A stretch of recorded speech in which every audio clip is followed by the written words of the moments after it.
Nobody cares about Moray. Hello, fellow sages.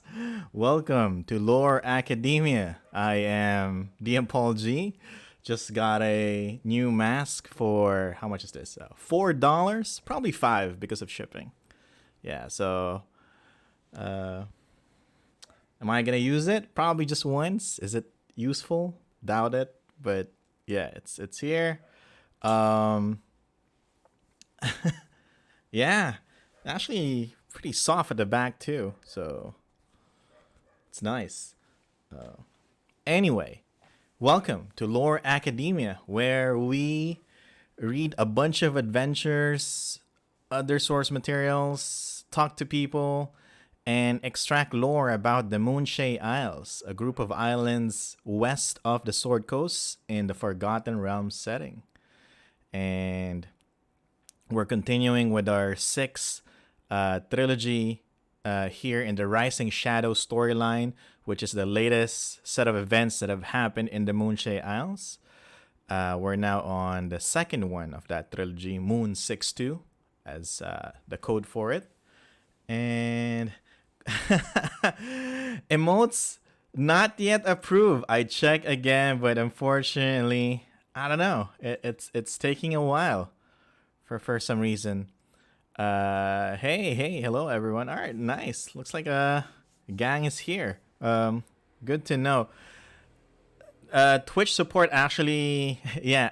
With that email from Twitch support, since they replied to me, they told me don't don't bother. Basically, paraphrasing it, but basically, don't bother them too much because it will only make the process longer. Basically, like we know what's happening, we're gonna deal with it. Your emotes are probably gonna get approved soon, but not now. So for now, we're stuck with this one emote there. But anyway, welcome everyone. We're gonna read Moon6-2, as I mentioned, Troubled Visions, as you can see on your screen. We're still in the Isle of Alaron. We're not yet in Moray. Hopefully, we can get there soon. See what's happening out there. And oh, there you go. It's a nice Amisa's there. All right, so the mods are here. All right, awesome. And yeah, what else do we have? News. What news do we have? Nothing much happened today. I don't really notice anything new happening. My room is brighter than usual. Why is it brighter? Oh, because my kid changed the color of one of the lights, I think. It feels like I'm in a strip club or something. With the lights that I have on. Yeah. I don't know how to fix it without standing up. But well,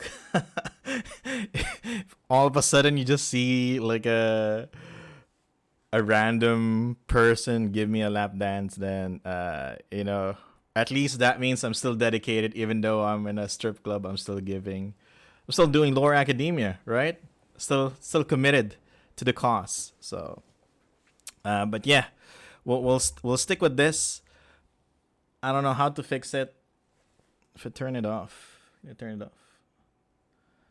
no, yeah. So we can't really do anything about it. So we'll stick with that. What is happening? Okay, so no news, nothing much. Nothing happened today. I think the reason why is because today the lights were out. There was like a outage for like 8 hours, I think, from 8 a.m. to 5 p.m. So how many hours is that? 9 hours? Yeah, there was a power outage for like 9 hours. So I just went to sleep because I can't really do anything. And that's basically it. But good thing, there's power now. Internet is good. We can do Lore Academia, right? So Uh, we can start with this right away. It's written by A.S. Evrard. If this is French, I googled it. There's like French pronunciation for this. Evrard, Evrard, something. I cannot. My tongue cannot. Evrard, yeah. Uh, how are you going to invite us to be your neighbors? It's good. It's scheduled though. It is scheduled. It's not. Like they need. Like it's too hot here, and they need to cool down whatever they use to give us electricity. So it's a scheduled power outage. It's a scheduled power outage. So they will tell you beforehand that hey, this is gonna happen. So you might want to go, I don't know, go to the mall, watch a movie, or get a massage, or visit your friends, something like that. But if your friend kind of lives in the same neighborhood, big chance that their power is also out. But yeah. Anyway, what was I saying? Yeah, we can start with reading this adventure because not a lot of things happened today. Tomorrow, I don't think we're gonna have a stream tomorrow because I have a D&D game scheduled for tomorrow. So, unless that gets canceled, then Lore Academia continues. But if not, today is gonna be our last day for Lore Academia this week, and that's why let's go ahead and dig into this and try to absorb as much as we can in this adventure while I'm still at 100%. Okay. You heard it's canceled? I'm not sure. But they have not messaged me yet, so we'll see. Anyway, let's start. Troubled Visions, Rising Shadows storyline. A newly opened moonwell proves unstable. An Eladrin community in the Feywild calls for aid, as their home has been torn asunder and transformed by planar rifts. You must enter the moonwell to seal the rifts threatening the region before this instability pours over the prime material. It's part 2 of Earth Mother's Eye trilogy. It's a 2-hour adventure that can extend up to 4 hours, and it's for tier 2 characters, meaning it's for level 5 to 10 D&D characters. So there you go. Newly opened moonwell or a newly opened portal using the moonwell. It's probably more appropriate there. And it's this. We got a longer quote. Adventure Primer. Fairy is a grand place, full of wonder and glory. Just don't forget yourself. Remember, everything is a magical fabrication, and try not to get too upset when you discover 30 years have passed since your return. Elminster. Oh, okay. Did Elminster really say that? Doesn't feel like something Elminster would say, but okay, it's probably somewhere in a wiki. But yeah, so yeah, if we're gonna go to the Feywild, we'll see, because we just opened a portal to the Feywild in the Isle of Alaron in the Rushdown woods, and let's see what kind of problems have come up. And after the new seers of Rushwood declared that Rushwood Moonwell be opened, all seemed well. The Earth Mother's power grew. Nothing came forth from her wells to ransack and destroy the Isle of Alaron. Through the Moonwell, a portal was opened, allowing communication and the possibility of trade between the Feywild community of Temerity Bay, and the Isles of the Moonshae. Now, however, the portal is disturbed. Communication with Temerity Bay has been cut off, and the weave wobbles in the region. Druids call to the Earth Mother for answers but receive none. Elven accented ravens squawk from rooftops in Dorset and elsewhere, summoning adventurers to the Rushwood Forest. Sears, Rewall, and Olivia call for aid once more. All right, so it looks like the location in the Feywild that we will go to is called Temerity Bay.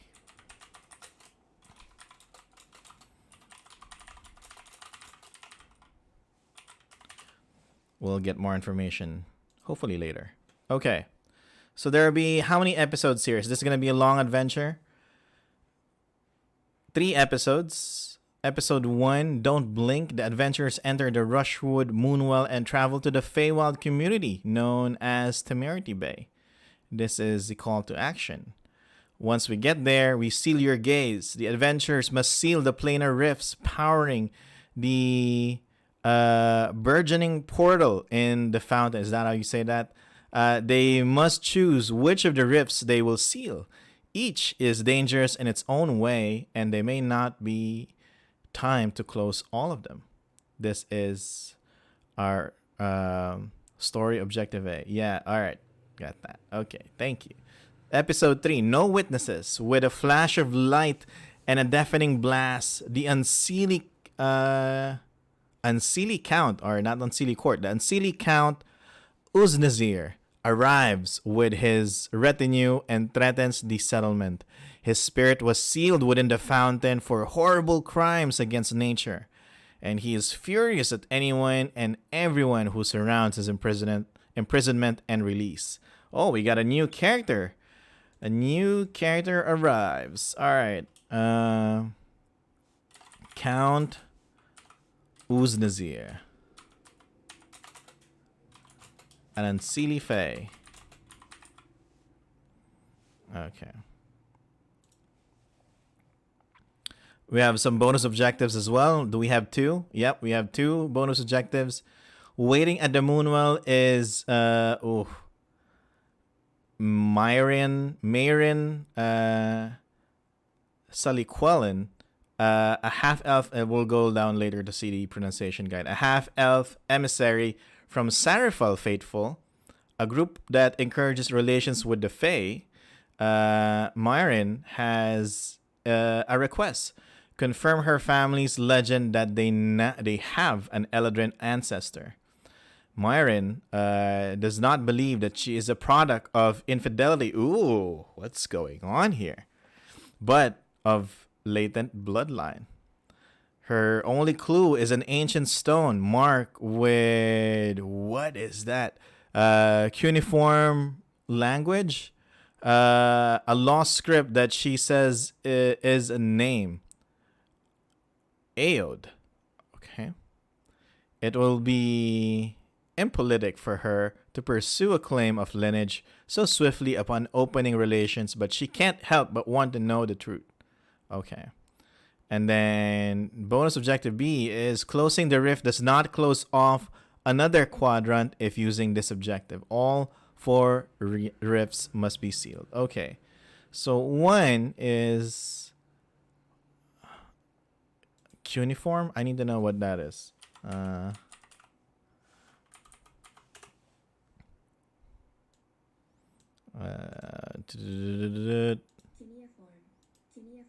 Cuneiform. Cuneiform is an old script. Wedge-shaped characters use an ancient writing system in Mesopotamia. Okay, that's okay. So this is like old writing. Am I gonna use this in my adventures? All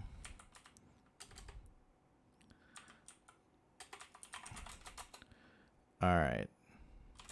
A Mesopotamian script. And then there's another one. Where is that? Aod and that's it. Okay. It's a lot of 9s. Text of the Syrians and earlier cultures, I think. Okay. The author was probably trying to get the players to sense that the stone is incredibly old by having like a primitive script on. That's what I'm getting to. So, I think we got that right. So how you will play this is we're gonna go story objectives, then bonus action, and then quadrant choice. Each of the quadrants has multiple paths through. Not all scenes will be used. Options will be presented at the beginning of each quadrant for expediency's sake. You should choose which options are used, but the player should choose the quadrant. The bay and park are shorter than the library and residences, but they do not have a monster at their rifts. Okay, so I guess we're just closing portals. Oh, there's no... What do you call this? There's no flowchart. So we don't know how... We just have to wing it, I guess. Or... Does it say, if including bonus objective A, Myron is present in episode 1. If including bonus objective B, sealing a rift does not cause another quadrant to seal off. Okay, that's it. Before we read the adventures, let's see some pronunciation. So we have Marin. So Marin. Sally Quellen. All right. Marin Sally Quellen. Sally Quellen. All right. Marin Sally Quellen. Okay, so we have that. Ah, she's kind of cute. I like her. Okay.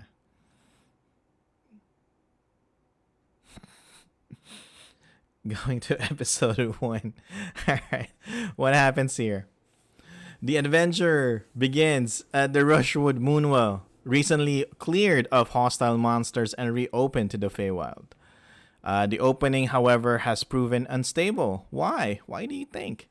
Planar rifts threaten the Fey community of Temerity Bay, located in the Feywild. Depending on whether the adventurers took part in the previous series, their reasons might be different. And we have two options here. I think these are now like the new adventure hooks. So open the rift. It was by your hand that the Moonwell was opened. Seer Olivia summoned you again, for chaos reigns in the realms beyond. Arriving at the Moonwell, the adventurers discovered the Seer in a deep trance before the Moonwell. Heard the call. Another adventure hook. Rewald the Luwir has put out a call for aid.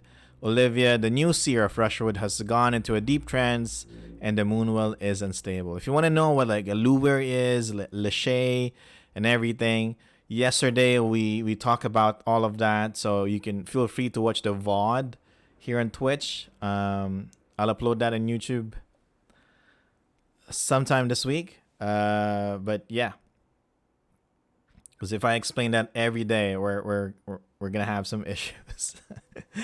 We're gonna run out of time. Okay.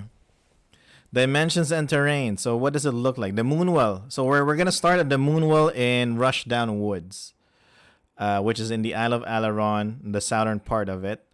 The Moonwell is surrounded by tall trees. The well appeared to have no bottom, but lilies dot its surface, and animals react to it as a normal pond. Again, this is a big well. It's like 20 feet in diameter from what we seen in the map yesterday. A storm roils overhead, the vortex centered on the Moonwell. Occasional gusts of wind and rain knocks against the party, pattering on arms and armor. The area is dimly lit and the wind is strong. And the aroma of wet soil, the howling of wind, and the sharp spice tang of an otherworldly forest somehow soured. The smell of food wafts from the Moonwell, sickly sweet. And that's what we smell and hear. And in this area, as we arrive, the two seers of Rushwood, Olivia Erinure, and who is a seer from the Outlands, which is a different plane. She came here to the Moonshae. Oh, what's happening there? Holy crap. Alright, we have dogs fighting outside. Looks like there's a turf war going on. Okay. I think they're good. All right. I don't know if you heard that, but yeah, it looks like there's. I heard at least like 4 or 5 dogs there outside. So, if you're wondering, like, why are there dogs out in the street and like, uh, 11 p.m. and that's basically how it is here, or mostly in the like rural area, like the province, like because we all have like we don't really have we have no we have fences, but we don't really lock it. We just keep it open, so like the dogs can go in and out and then meet other dogs from like the neighbor's place, and then they just start to do their own thing. Yeah, who let the dog? Everybody here has let their dogs out, so um, that's why when there's like a dog in heat, you'll see like 20 dogs just kind of like there's like a conference going on. And because they're all just gonna be in one place. Yeah. But yeah. Anyway, going back here in this adventure. Uh, so we have Riwal. Okay. So we have 2 seers here in Russia. So we have Olivia and Riwal kneel before the moonwell, which churns violently. Olivia is not particularly able to speak with the characters, busy murmuring an incantation for the duration. Riwal is tending to a wounded Eladrin. Las Leave Celestri. Okay, we have another character, new character. Celestri.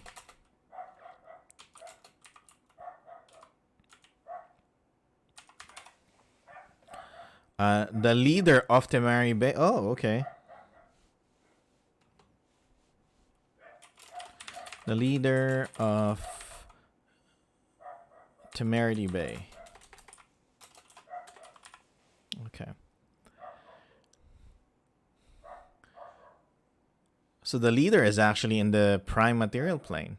Objective. So Olivia is focused on maintaining the Moonwell stability. Riwal is as well, but through other means. Riwal is tending to Celestri, who has been badly wounded. How? What happened? Tell us. They want the Moonwell stabilized, and Celestri wants his home back. Okay. What do they know? Celestri explains the situation beyond the portal. Due to the events on the prime material plane, because we opened the portal without thinking that there will be consequences, now this happens. A protective ward was actually broken. Oh, really? And an Ancili count named Uznazir has escaped, intending to claim Temerity Bay for his own. Uznazir was imprisoned beneath the statue for terrible crimes so foul, eating babies seemed like a misdemeanor. Wow. Holy crap. Okay. Yeah, putting like eating babies in an adventure is I would say pretty disturbing already, but they say here that it's consider eating babies like a light offense basically, for what Uznazir has done. Freaking fate, always putting people in random prisons and complaining when we do stuff and they escape. Exactly. Like, well, I think they did put a marker, right? There is a freaking statue there. It's just that the marker, which is the statue, we didn't know that that's where Uznazir is at because it's in a different freaking plane. Also, these seers, they know there's a prophecy connected in opening portals, right? But did they not see that this is gonna happen, or is this part of what's supposed to unfold in this trilogy?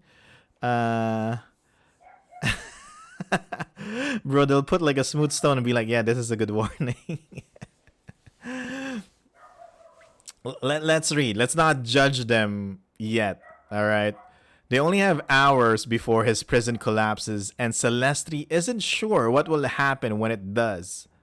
But he's sure it will be bad.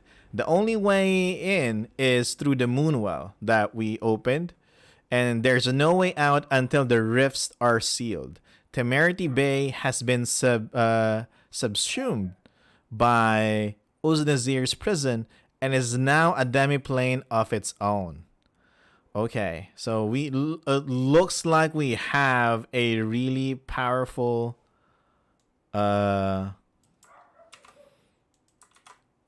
here. Riwal doesn't know much about Uznazir, but legends speak of a fae with that name who snuck into homes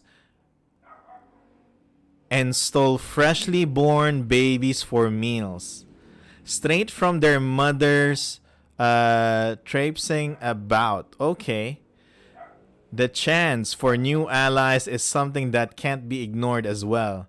Celestri and his fellow Fae beyond are members of the Autumn Court, a generally neutral coalition of rebels and outcasts who don't fit into neither the Seelie or Unseelie Court. They're usually chaotic but rarely intentionally cause harm. Helping them is a worthy cause. So we have the Autumn Court.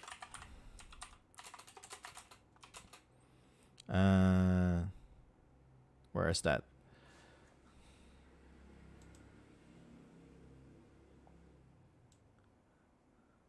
Okay. A neutral coalition of rebels and outcasts that are not part of Seelie and Unseelie Court. Okay. Twilight Court, I'm not sure.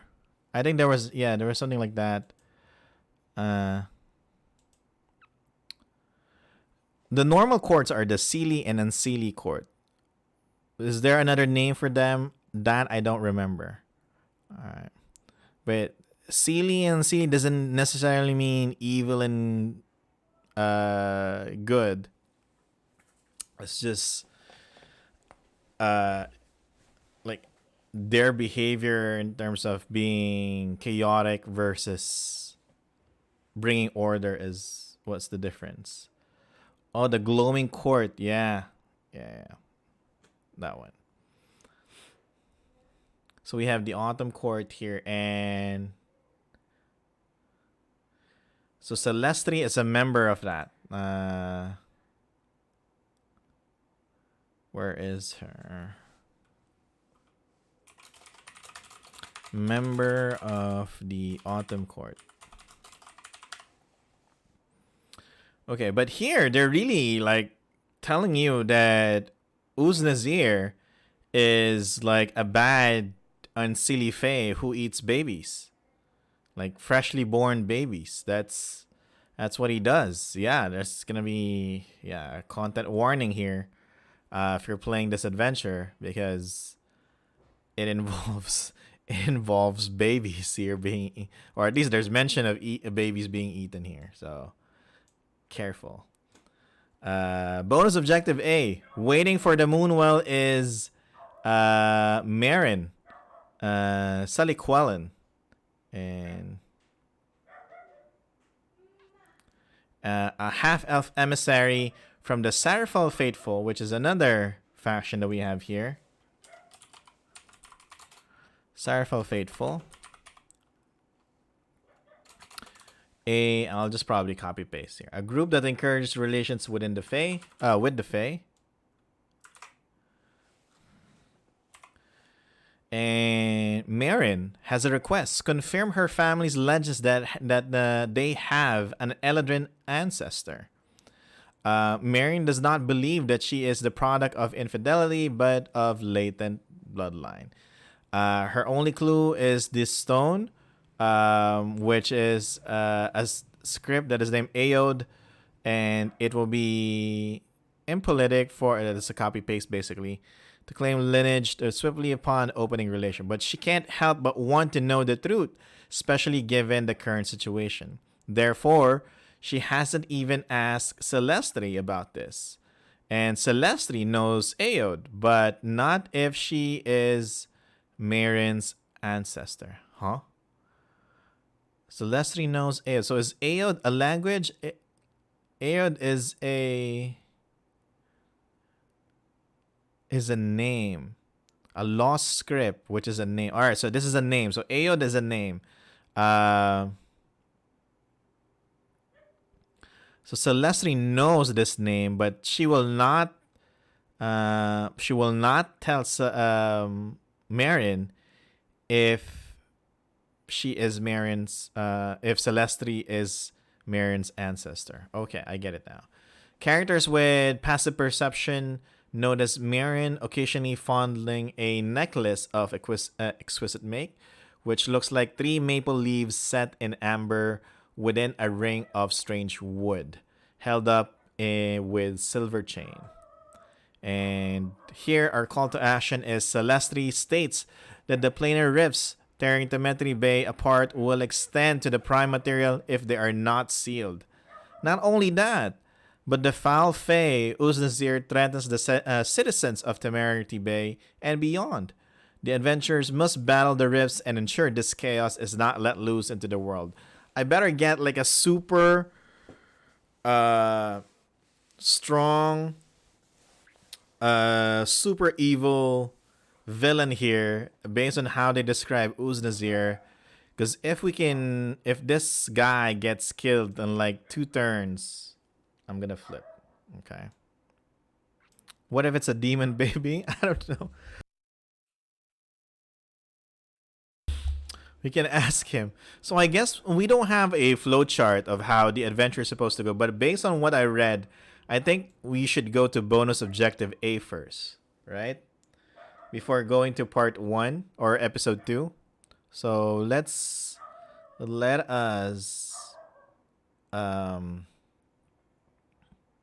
scroll down. I am so sorry. Oh, we have maps. All right. Family legend. Bonus objective A. Aod is probably in Temerity Bay. Oh. The problem is where? First of all, where did Marin come from? I didn't even put her name here. Why is Marin here again?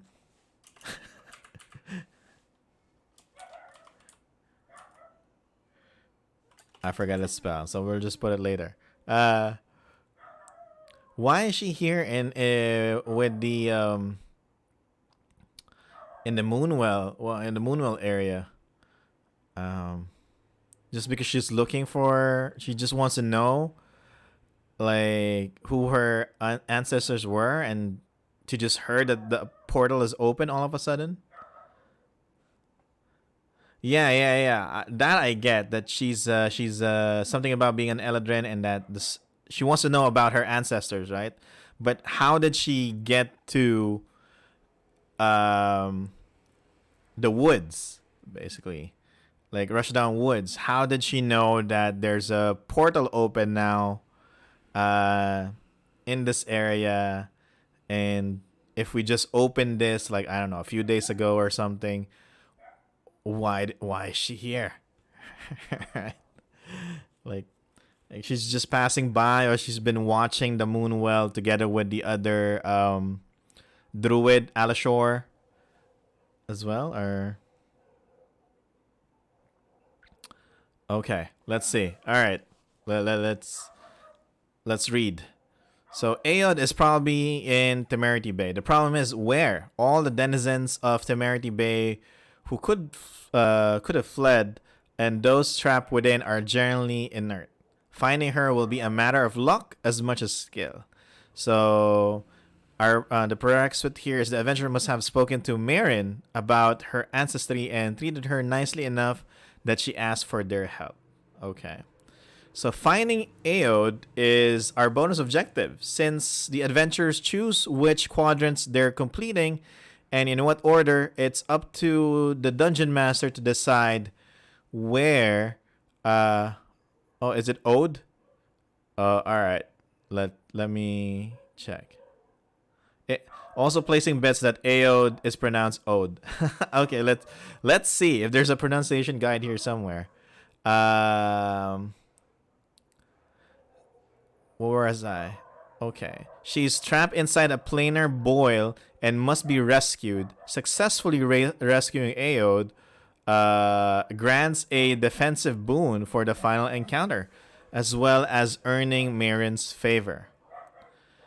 How do we find her? Aod's rift functions as a portal, so any characters with portal sensing abilities, such as Find Portal, will be able to discover its location. In addition, the rift makes sounds audible within 60 feet by characters with perception of 12 or higher, and is automatically audible within 30 feet. The rift is a black tear in space, jagged and fluttering in the air as though the world were a pierce piece of paper. Discovering and entering the rift is scene 1. Who's Aod? Okay. One of the more adventurous Eladrin, it is rumored that Aod was once consort to the Queen of Summer. Are we talking about Tatiana, the Queen of the Silly Court? I know she's the Queen of Summer, right?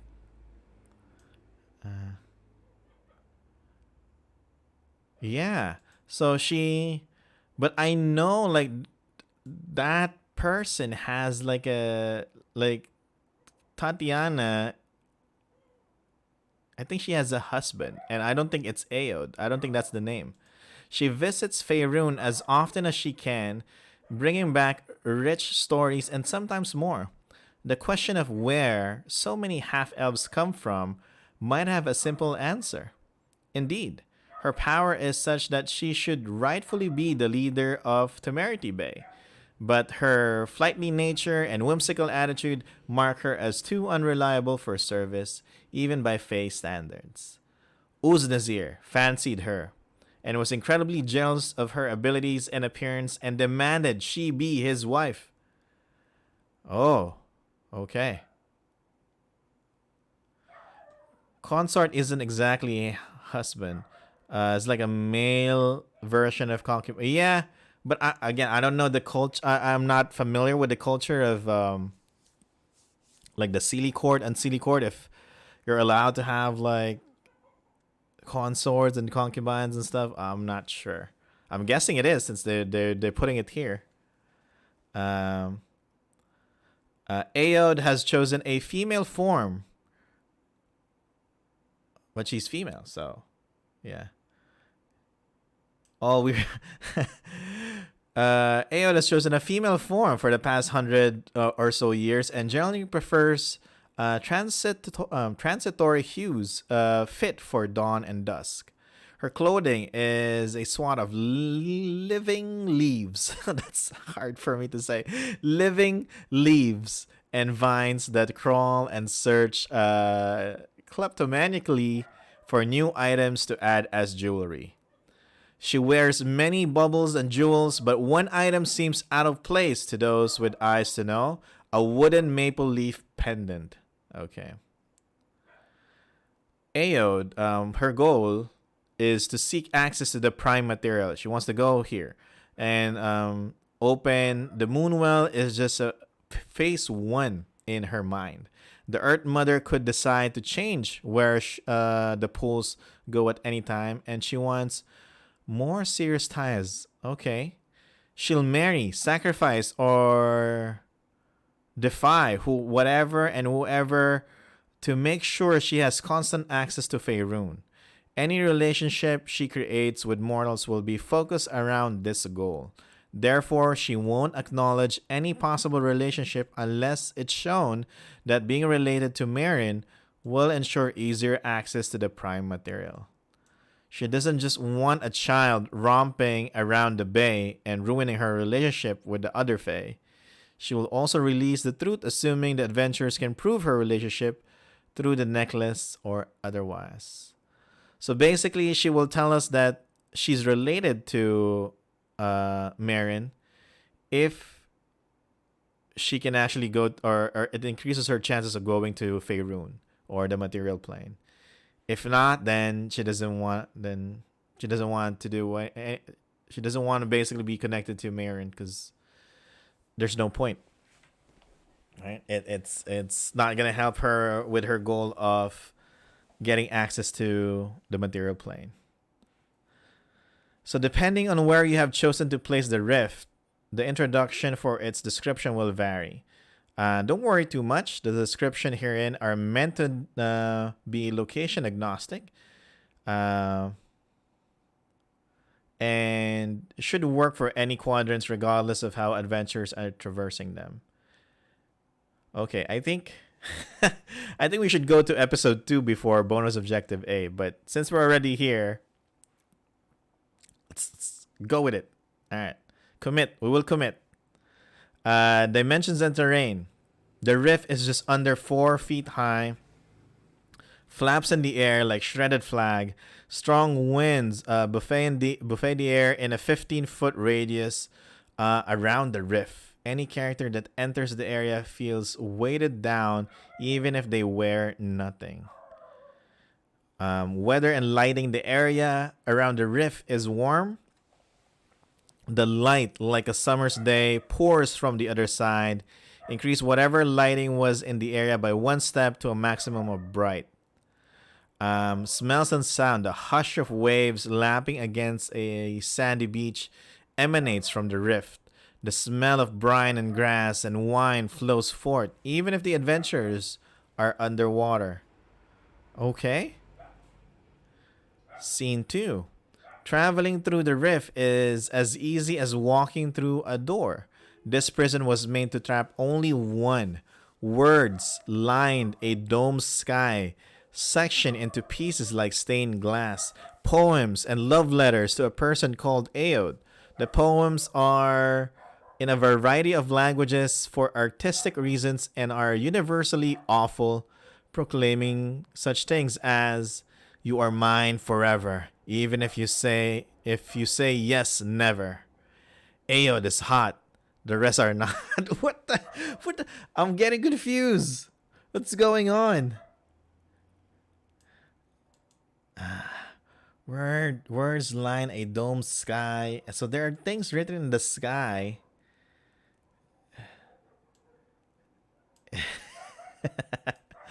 Aod is hot. The rest are not. Okay. A gorgeous bedroom that has been created in the middle of a small sandy island. So are we like in a demi-plane of sorts? The bed appears to be in the shape of someone's face. Huh? Okay.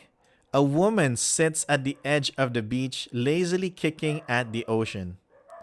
I'm not sure if it's the wording or just like the descriptions are like it's just confusing.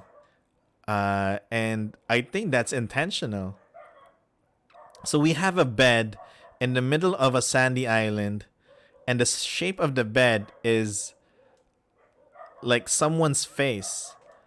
And then there's a woman sitting at the edge of the beach, at the edge of the island, just lazily kicking at the ocean. All right, it's a strange place. Okay.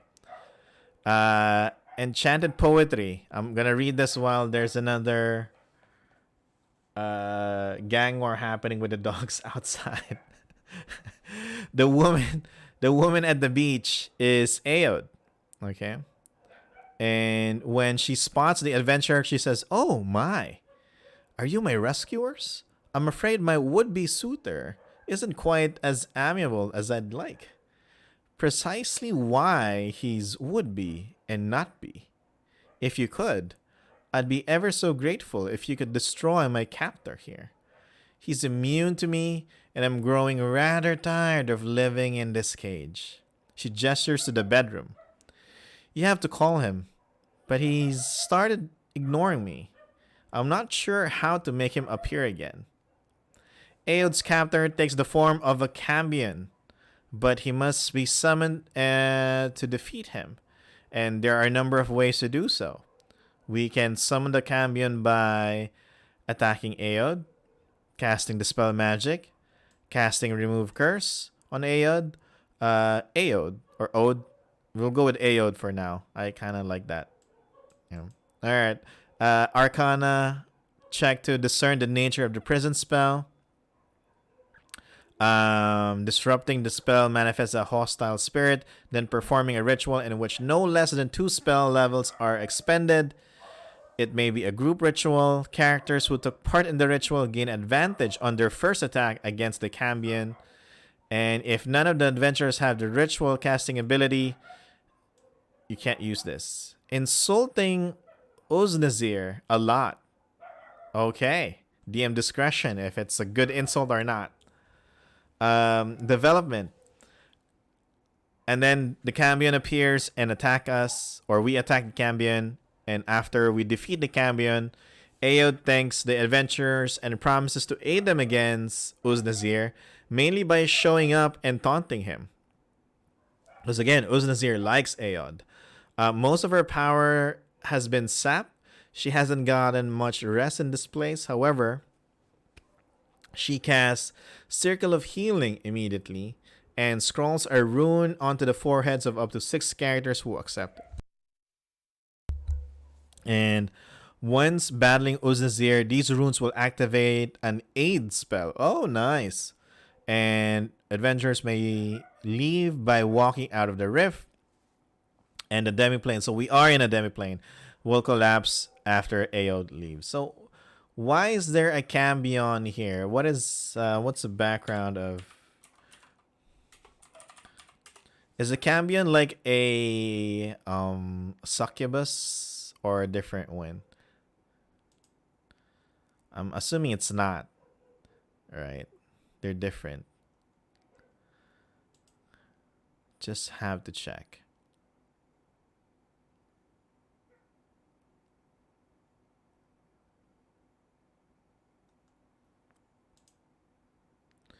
Half-breed demon human, right? That's what I want to check.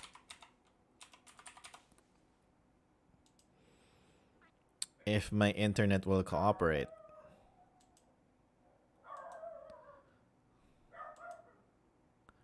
Alright, well... Yeah, but... Yeah, I think this a Cambion is... I know it's not a devil, so yeah, it's probably a demon. Alright, well, it's taking a while for my internet to open D&D Beyond. There's probably a lot of people accessing it now. Okay. Where was I?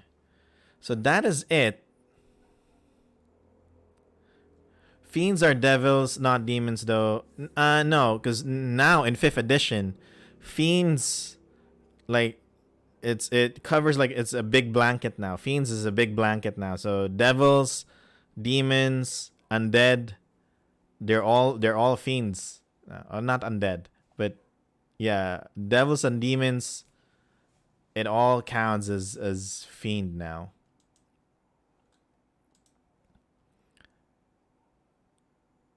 And Cambion is... Yeah, it's not pulling up. So we're going to go back to episode... Or we're going to go now to episode 1. See what happens here. Oh, episode 2, rather. Cambion is the offspring of a fiend, usually a succubus or incubus. So this is the son of a succubus or incubus. And a humanoid. So like a human. And so they're half succubus, incubus, and half humanoid. That's it.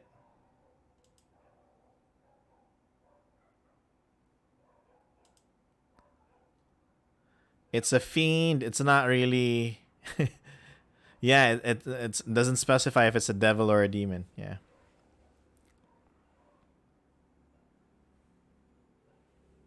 Okay. Anyway, Cedar Gate. So going back here. So now we're going to Temerity Bay. Temerity Bay is ruled by a Celestri, right? Wait a second. In bonus objective A, we didn't get confirmation if Aod is Marion's ancestor. It doesn't say there, right? We just we freed Aod. We defeated the Cambion, freed her from her demiplane prison. She gave us some runes that will help us in the fight with Uznazir.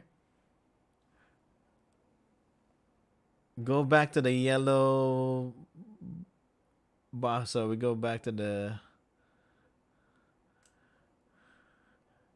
Oh, so basically, this is up to us. We're the ones who are gonna decide on this. So Aod seeks access to the prime material. Opening the Moonwell is just phase 1 in her mind.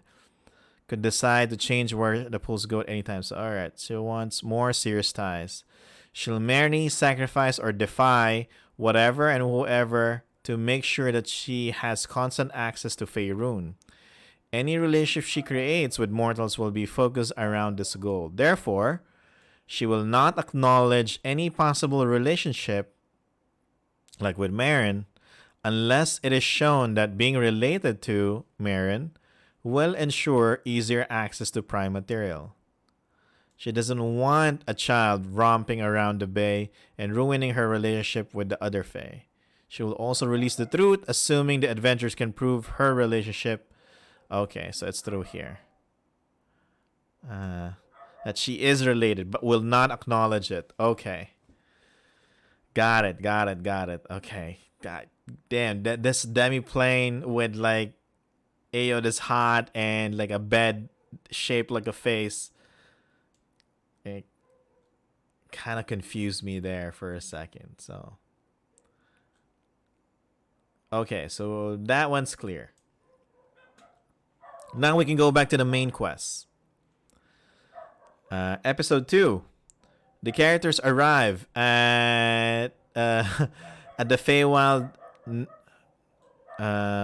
haven known as Temerity Bay. Temerity Bay has been torn apart by the opening of the Rushwood Moonwell.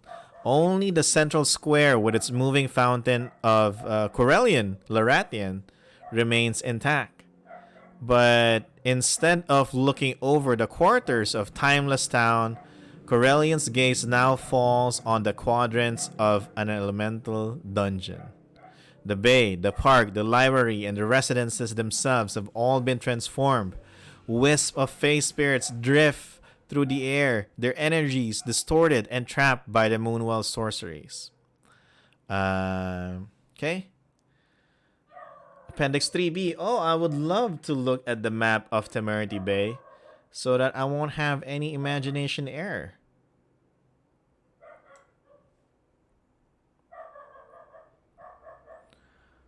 Oh. So we have Quadrant A, the park. Kind of sideways, so it's hard to see. Okay. Kind of like a golf course, I think, with a cliff. Okay.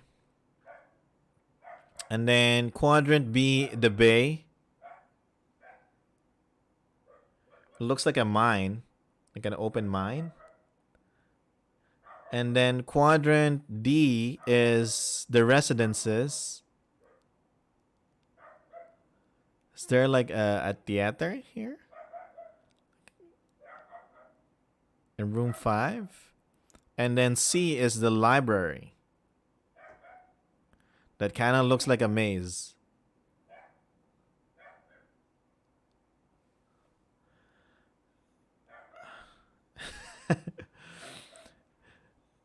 one, the fact that it's sideways is makes it harder for me to um, understand the map. Two, even if I it, it is a bit confusing, and I'm assuming the statue in the middle, that's where the villain Uznazir was trapped.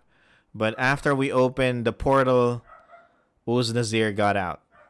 So the statue of Corellian, beneath that, that's where Uznazir was trapped. Okay.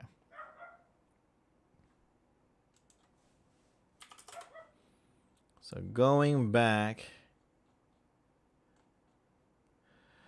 here, yeah, it is big because there are like numbers on each quadrant here, and I think the adventure mentioned that we're not even supposed to like go to all the quadrants unless we're doing the 4 hour one. So yeah, so we have the map and begins after entering the moon well. So we enter the moon well, and what happens now? Story objective A: closing 2 rifts and stopping the Ancili Count Uznazir is our objective. So there are 4 rifts in Temerity Bay, 1 in each quadrant, and each quadrant is treated as a mini episode with multiple scenes.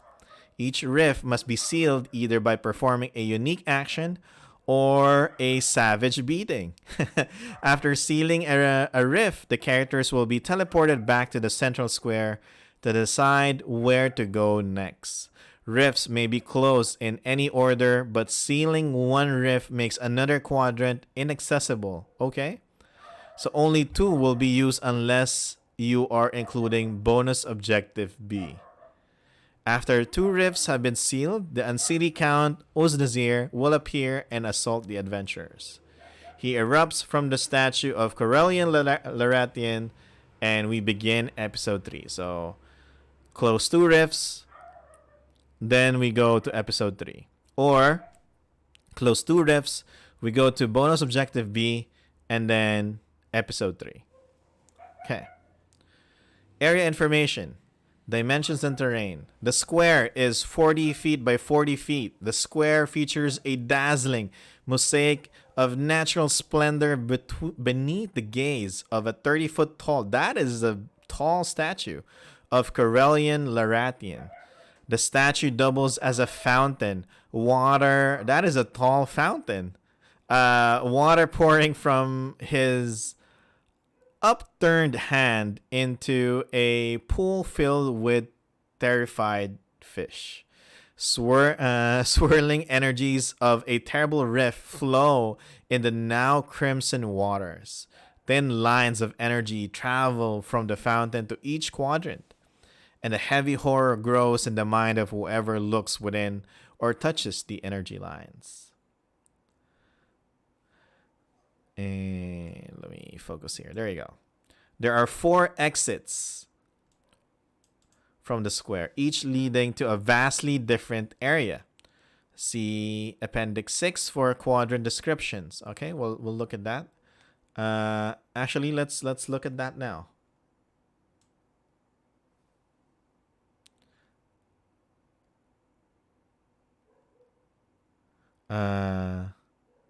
You know, it's strange that D&D uses feet to measure when the size of feet among races vary wildly. Like, sure, 30 feet, but what if those were gnome feet? Right? You know, what's this? When we look at like the character sheets for like the pre-generated character sheets for D&D Japan, they're using meters. Yeah. So, which would have made more sense, but what if it's giant feet, right? How big? Which feet are we talking about?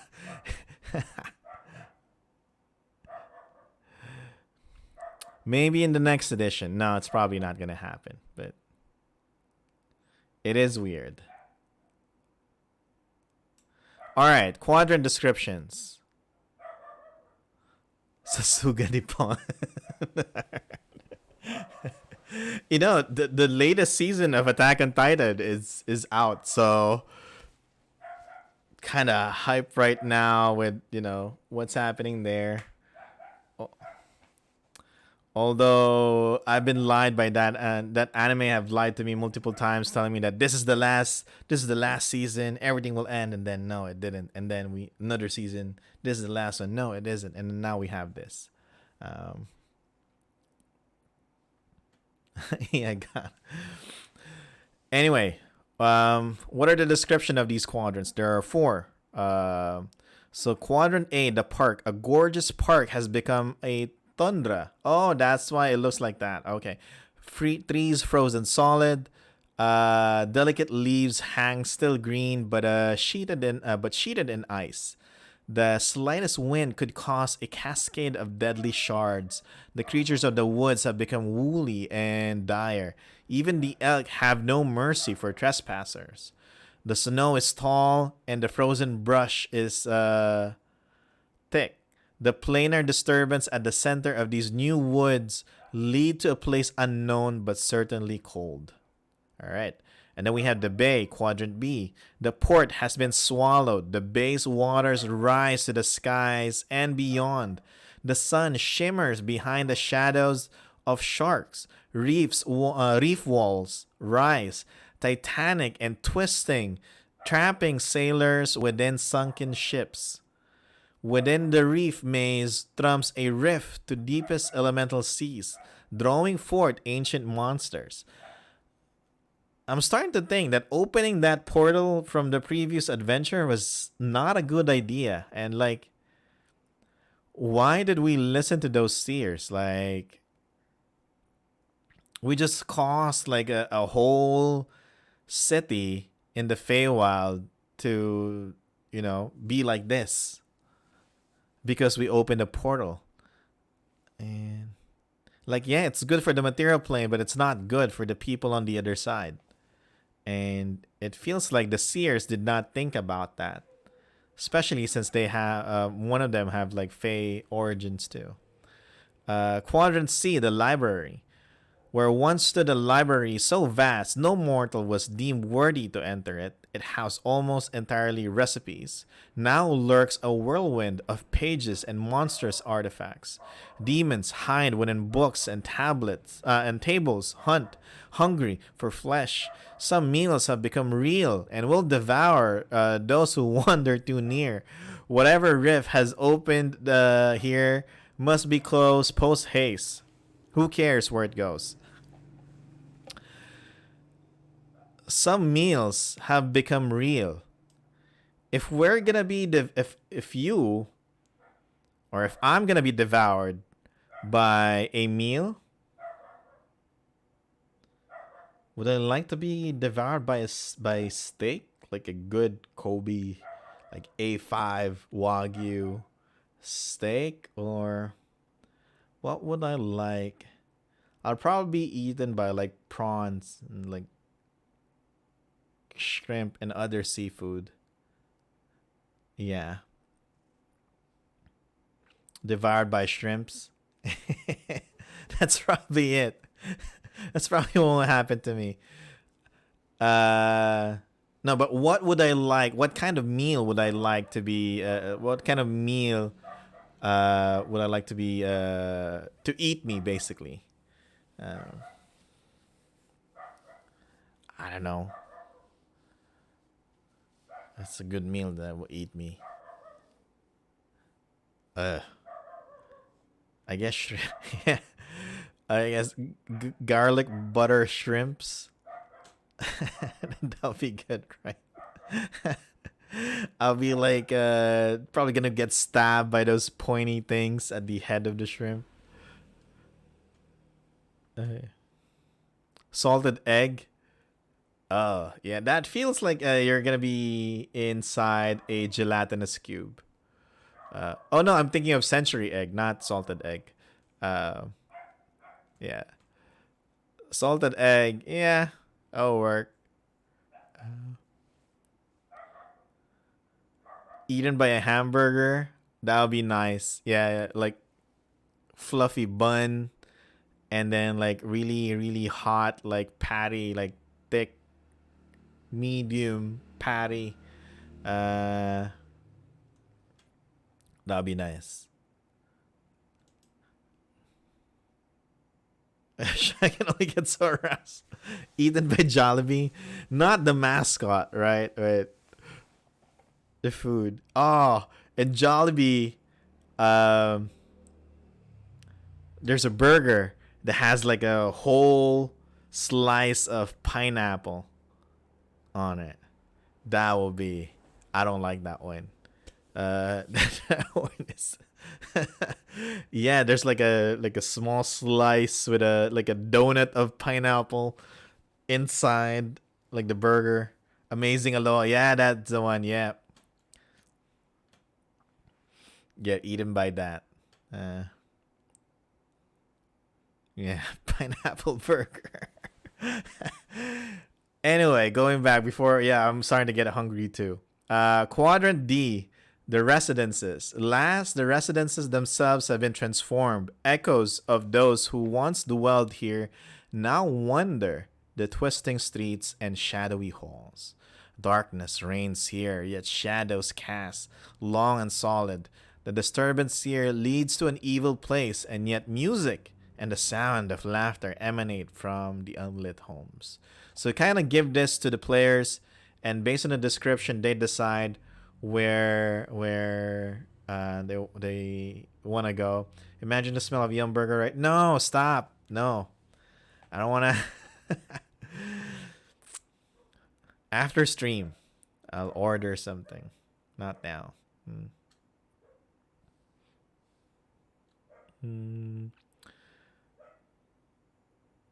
So let's go and start this. Okay.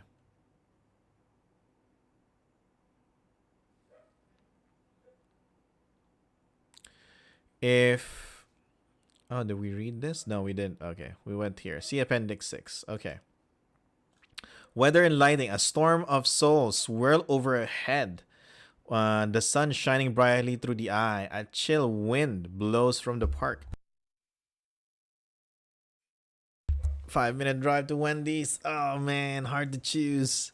Yeah, what's open right now? So we have Jollibee that's open. We have Wendy's open 24/7. McDonald's is also open. Is there any other fast food? KFC is open. KFC is also 24/7. Yeah, get some zinger.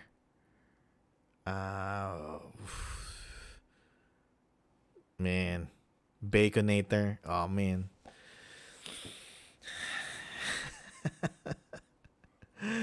I'll probably just go drive later and just go to all of those fast food, get like a burger each. Yeah. That'll be fun, right? All right, we have to stop because I'm getting hungry. Yeah, we have to focus. We have to focus here. All right, where were we? Smells and sounds. The smell of flowers and brine. Was it brine? Brine.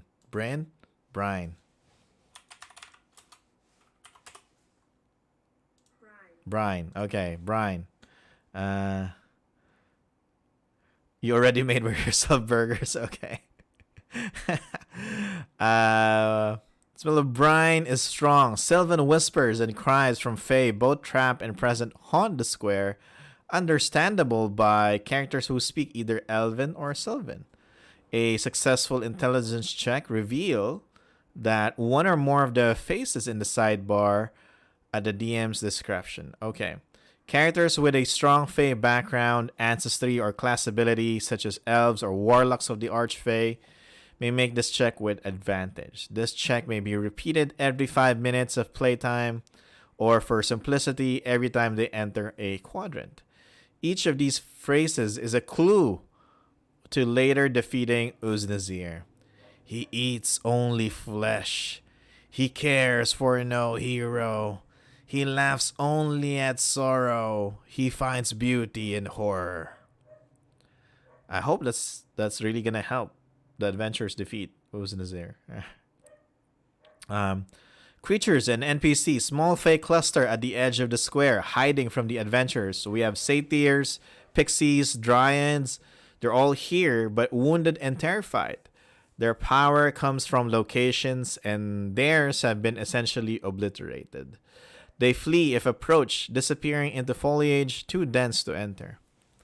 Any character who speaks Sylvan may attempt to calm the Fae, and a successful persuasion check allows the adventurers to converse with one of the locals. And what do they know? Not much, unfortunately. Assuming that they can be spoken with, and the Fae tell the adventurers about the different quadrants, and that Uznazir hasn't been seen yet. Just monsters brought in who are loyal to him. If we're playing bonus objective A, the Fae states someone named Aod resides in Temerity Bay but has been swallowed by the chaos. Uznazir always fancied her, but she denied his advances for a good reason. For whatever reason, Uznazir used the chaos to trap her rather than instantly escape. She is trapped in a planar prison like Uznazir, and the Fae says that the rift will make some sort of sound and should be more stable than the ones the adventurers are meant to destroy. In other words, they can likely enter, and which we did already. All right. So there are 4 quadrants. Let's start with this. Quadrant A, the park. So either we go with area 1 followed by area 2, or we go area 3 followed by area 4, then finish with area 5. So it's kind of like a Y or a V. Yeah, V will make sense. Yeah, so kind of like a V approach. So area 1, cautious camp. Once a park, this area is now a wasteland. A small path under icy trellises welcomes the adventurers to snow-covered structures, gazebos, and benches. A forest lies just beside the path, which curves around the reaches past the woods. Striking through would be a shortcut, but imprints in the snow suggest someone else has trod these grounds. Oh, who's here? So there's a... Okay, I'm checking the area information here if there's anything important. Okay. All right, let's skip to the creatures and NPCs. So the forest guards a secretive camp of 7 quaggots, drawn here by the planar distortion who do not wish to be disturbed. They distrust elves and characters speaking Elven and become hostile in the presence of either. The quaggots may be bargained with. Are they the ones, the quaggots, the one that looks like with the white fur, like a Yeti or something? No? Or is that different? I think that's the one.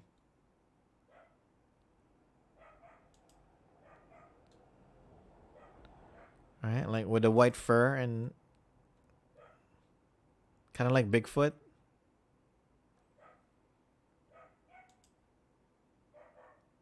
Yeah. Yeah. Okay. The quaggots may be bargained with, though, since their language is lost, only a comprehend languages spell will do. So if you don't have it, then it sucks. Sasquatch? Yeah, there we go. That's what I'm talking about. Yeah. Otherwise, any charisma check involving the quaggots is made with disadvantage. If negotiations fail, the quaggots chase the adventurers out of the woods and back to the path. They will flee if the adventurers prove too powerful. Their objective is they want to live in peace and have a home. They have traveled the plains searching for a place to live after fleeing the elves thousands of years ago. So they're not the bad guys here. All right. What do they know? The quaggots have been brought to some region in the Feywild from their most recent home on the Plain of Air. They sought refuge in the woods from the elves they assume ruled this place. They know a shortcut through the woods that would allow the adventurers to bypass Area 2. Okay. Why? What's in Area 2? Frozen Riches. The path bends around the woods, climbing towards a bridge.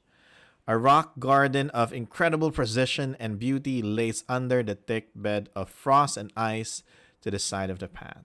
Precious gem seems to line the ice, glinting with the faint glow of magic.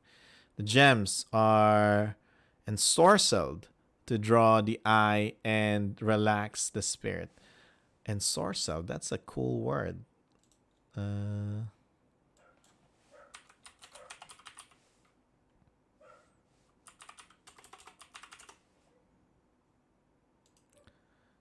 It means enchant, fascinate. Okay. Okay. I like that word. I think I will use that.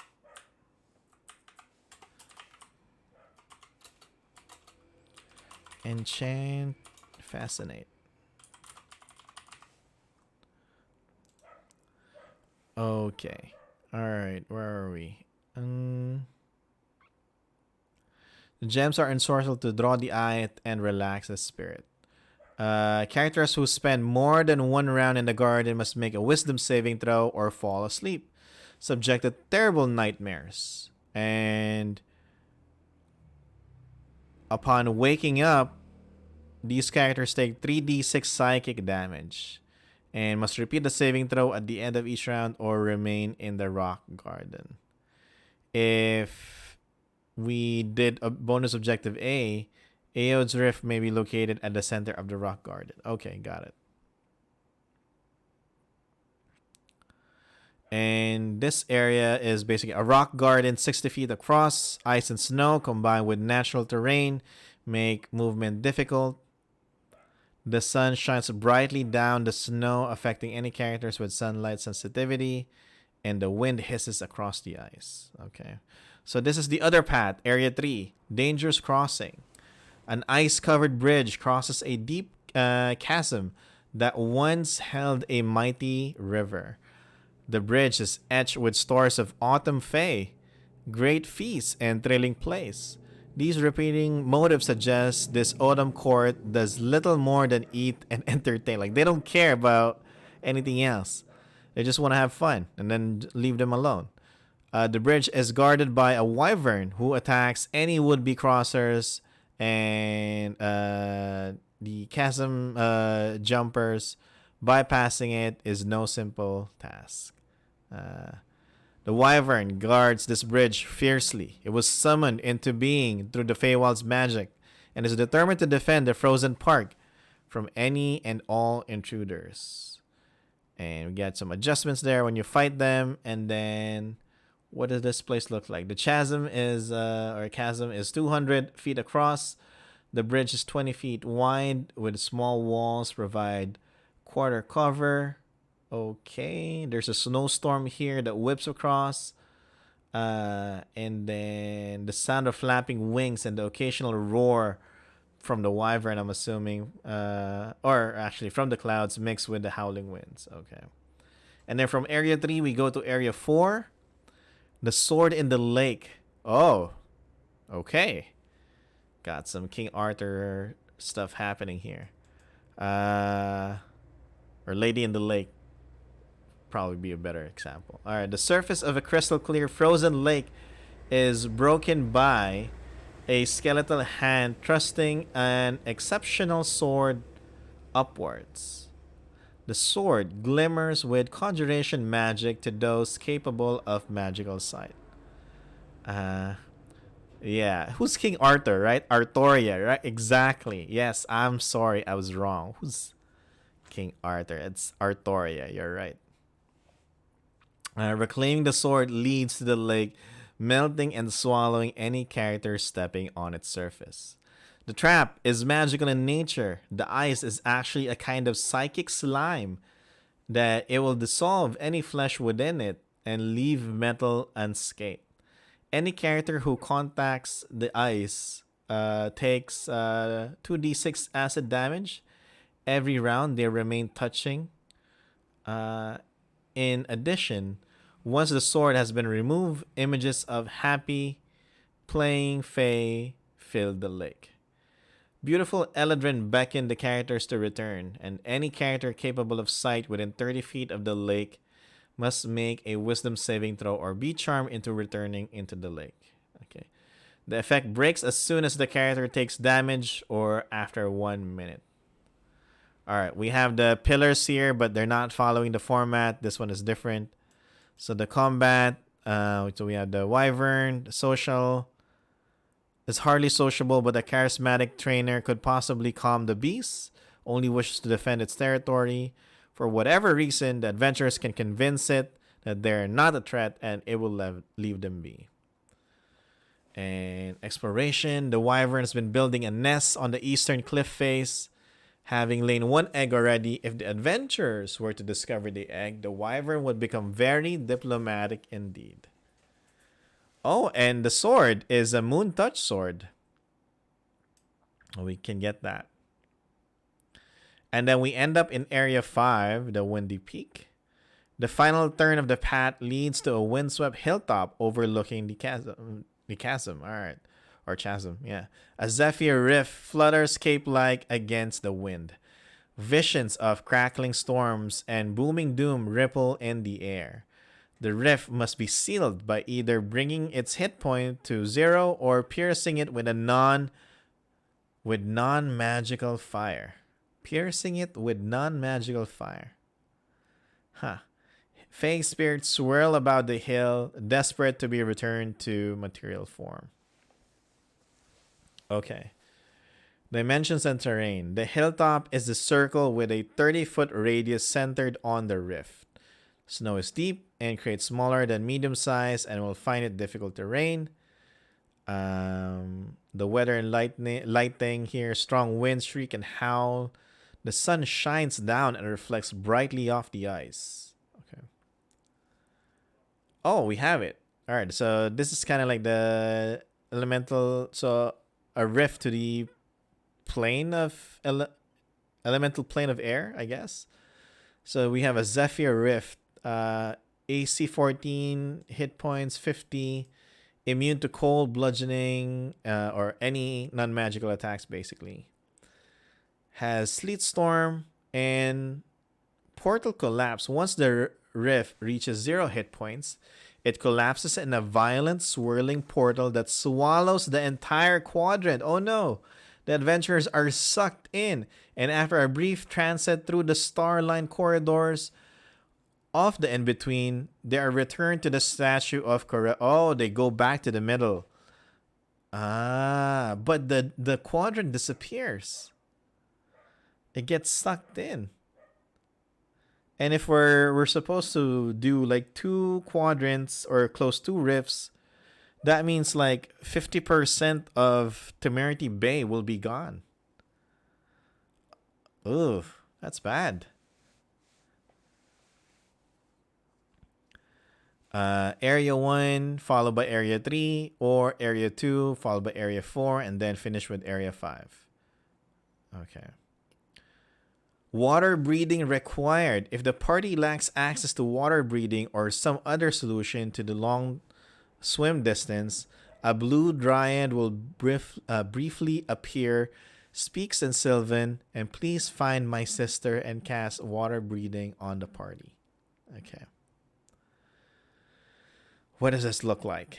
The path between the coral is 20 feet wide. The outer coral wall is endless, and no amount of digging will grant escape. The inner walls are 15 feet thick. Unless otherwise stated, the characters are assumed to be walking along the bottom of the bay, not swimming.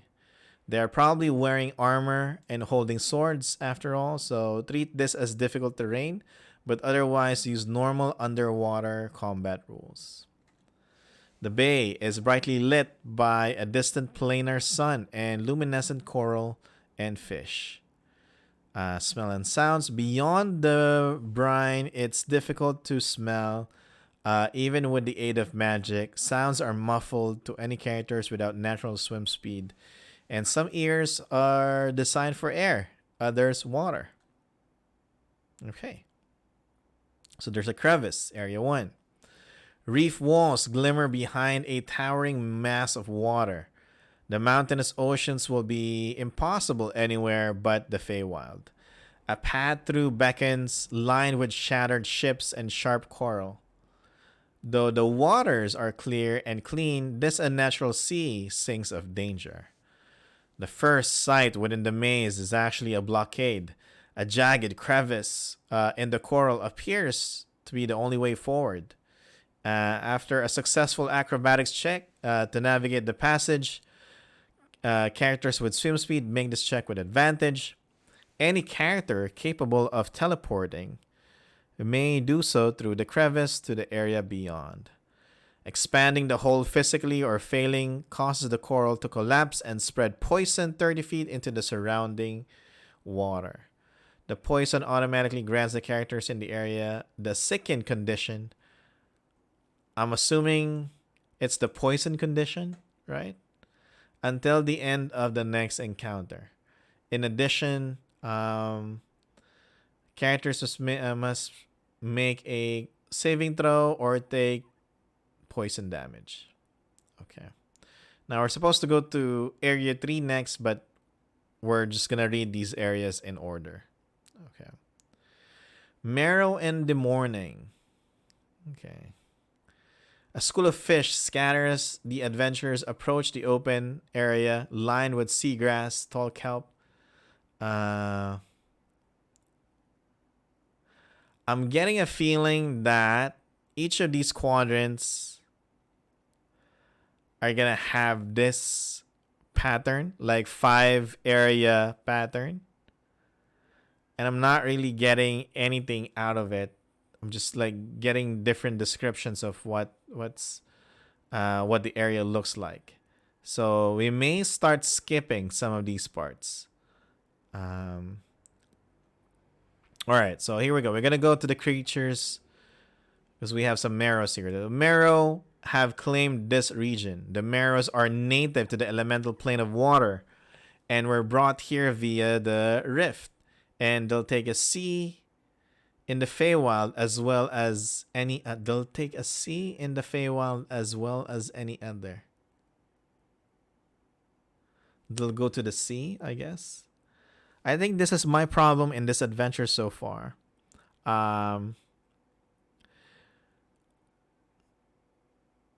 Some words are being used differently, like some of the sentence construction here is a bit weird. I'm just skipping it and just automatically correcting it by myself. But I'm starting to notice more and more of that, and I'm not sure if it's me. I think it's how it, like, some parts are written and like, yeah, some words being used here differently, but not different. Like, and then like it's yeah, how the sentences were constructed is different, or just a bit odd, basically, which makes it a bit difficult for me. And I've received that kind of feedback too, because again, as English is my second language, right? So obviously how I write things that are like, there are phrases that are common here in the Philippines might not be common in other countries, and they may find it weird. So I've received that kind of feedback before in my adventures, and now I think I'm kind of seeing what that is. Like in real, like I'm experiencing it firsthand through this adventure. Anyway, objectives. The marrow wants space and fish and power. They didn't have much of the latter back home, so this new place seems great. What do they know? A rift opened up and pulled them in. The marrow found this place and they are happy to be here. They would kill and steal whatever they can to get more powerful. Oh, wow. Okay. Drowned Dryad. So there's a trapped Dryad. Swirl. This is the sister of the Dryad that gave us water breathing. Swirls within the vortex here, battered about by the vortex against the coral. She can be freed or not in a variety of ways. A number of spells will cancel out the vortex, like water sphere, shape water, or some other combination. Uh, and with athletics check, we can free the Dryad. But failure means the rescuer is pulled into the vortex with them. And if for some reason all of the adventurers are caught in the vortex, it collapses. Which is another potential solution. Or just all get caught and that destroys the vortex. If the Dryad is successfully rescued, she offers the adventurers this piece of information. The nature of these seas will save you. And then she then returns to whatever approximately dry land as quickly as she can. Step away from it. Note on the text. It seems to be written sometimes in a way when naturally spoken makes sense, but only for a first-hand speaker. Yeah. English second language readers won't hear it properly. First try reading it though. Yeah.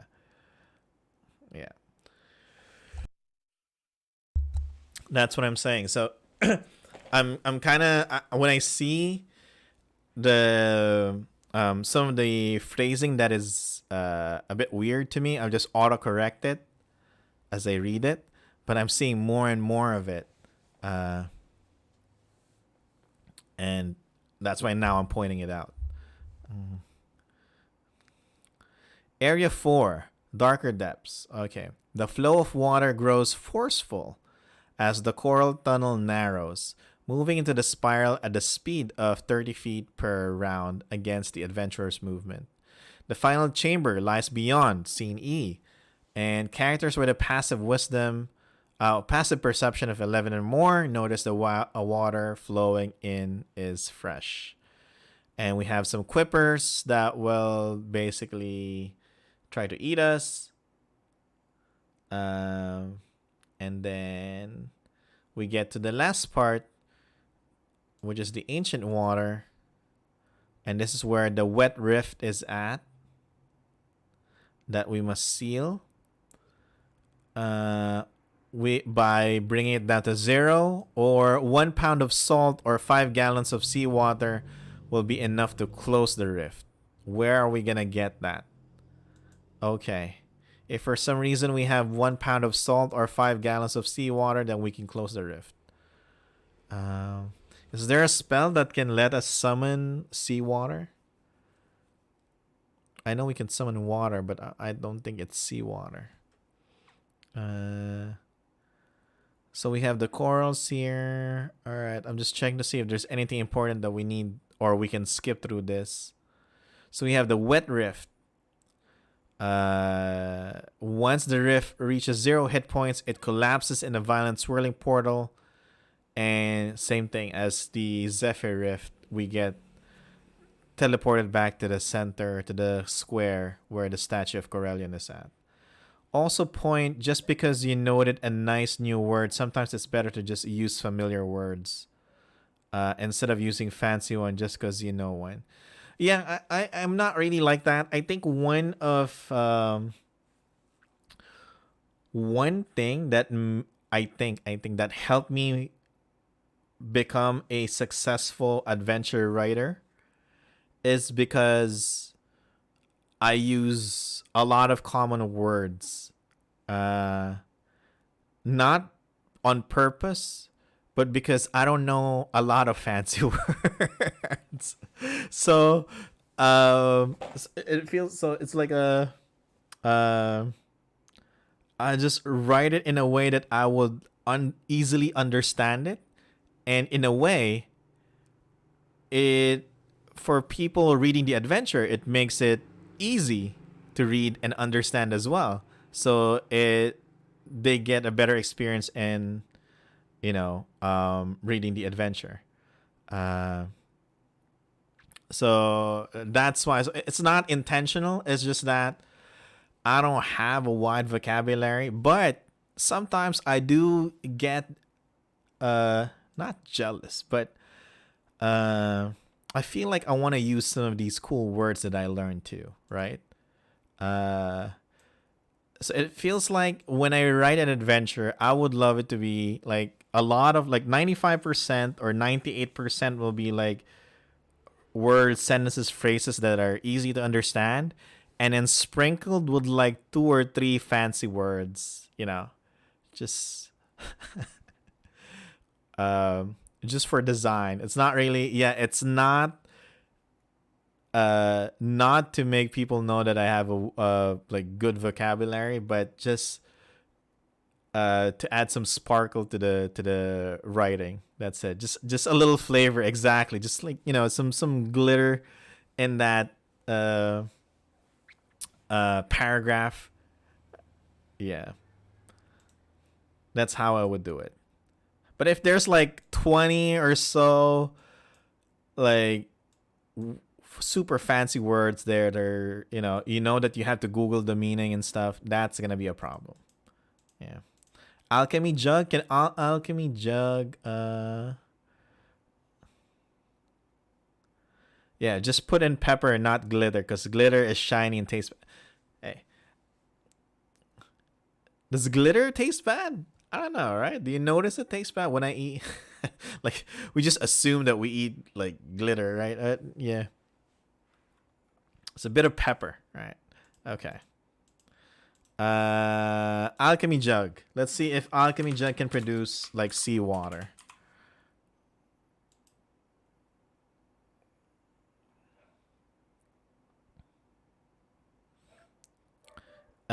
It can produce acid, basic poison, beer, honey, mayonnaise, oil, vinegar, fresh water, salt water, 12 gallons. Salt water, seawater, I don't see the difference there. I get that, or that will work, right? Seawater is salt water.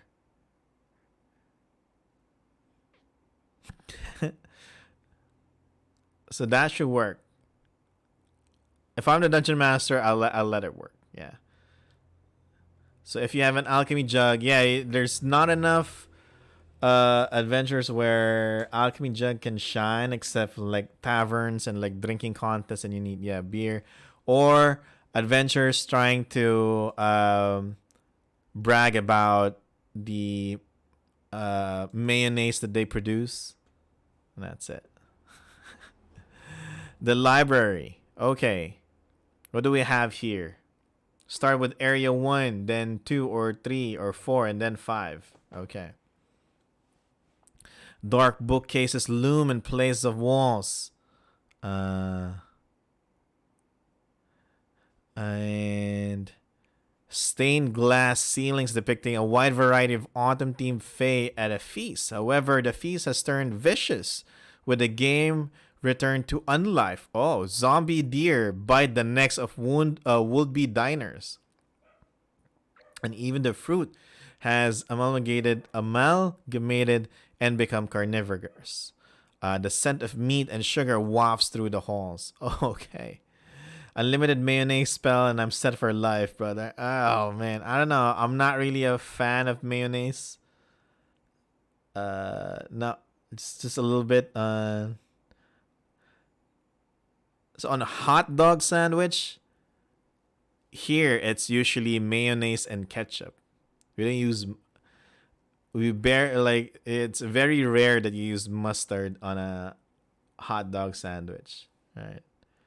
Uh, or a decanter of endless water and pee into it to make it salty. That it's gonna need like an endless pee as well. Right. Yeah, mayo ketchup. Yeah, for fries, hot dog, burger. Yeah. And trap bookcases. Both hallways leading. All right, I'm gonna check to see if we need this, because this is basically just a description of like the location. I'm just checking to see if there's anything needed for us, like anything important here. Bookcases are tight. Okay. Raw meat. All right. So we just have hungry tomes. That's it.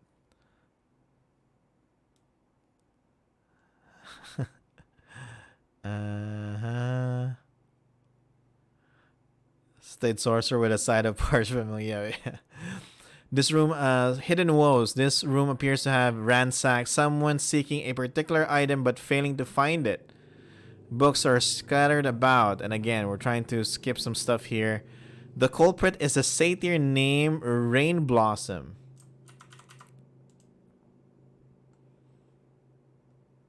Okay. A satyr from Temerity Bay.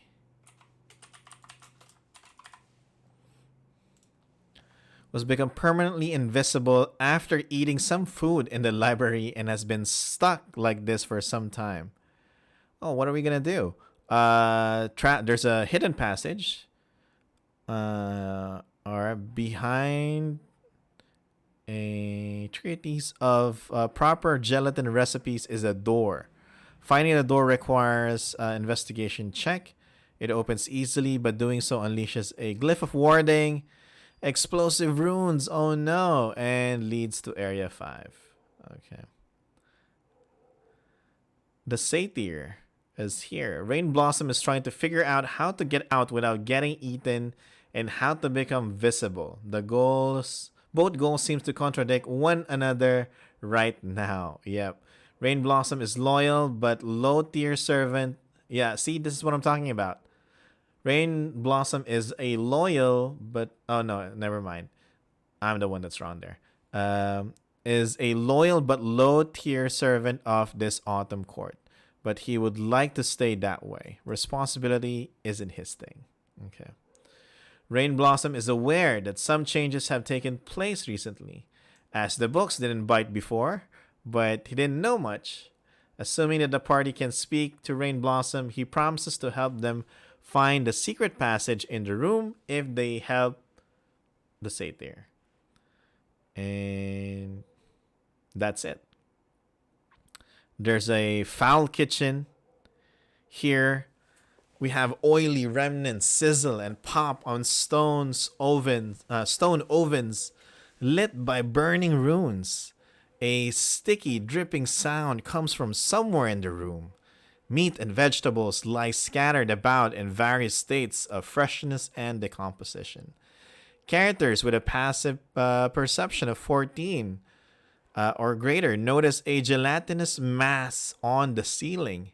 And we notice a muffled groans coming within the ooze. What's going on? And we have a hidden passage as well. An Eladrin is trapped within the ooze, close to death. Alright? After the last adventurer has entered the room, a gelatinous cube drops onto them, and the Eladrin is inside. The cube appears in the form of a sugary gelatin cake and may be eaten instead of attacked. Oh, this is nice. Eating a mouthful of ooze deals 1d6 damage to the ooze.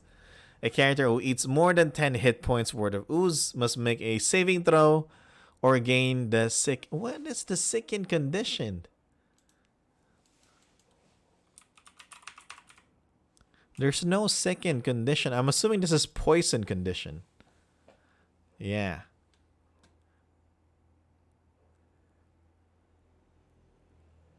It's been the second time. Yeah, I think this is poison condition. Once defeated, the ooze lets the Eladrin free. They are sick and wounded and not capable of combat. Once rescued, they say that they heard some horrible noises coming from the spice rack, which is the hidden passage. Foul. Alright. The books lying around in this room have illustrations of fowl in various forms and preparation. A roasted hook horror is still pretty upset about being cooked and has ravaged the poultry section. It is currently on fire and loses 1d6 hit points at the beginning of every round. Wow, this is a crazy place. The room has additional dangers. Thanks to the hook horror's flammability, The bookcases are also on fire and revealing the hidden passage. Okay. And then we get to the Area 5, Bad Eats.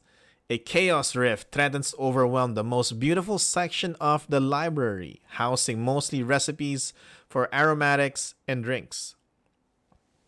The rift tears the room apart, changing floor to meat and books to stone.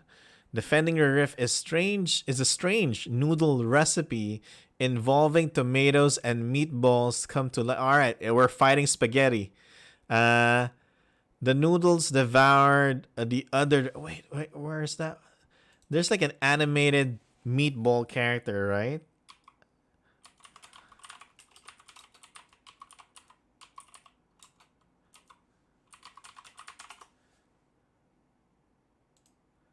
Is it Meatball? Is that his name?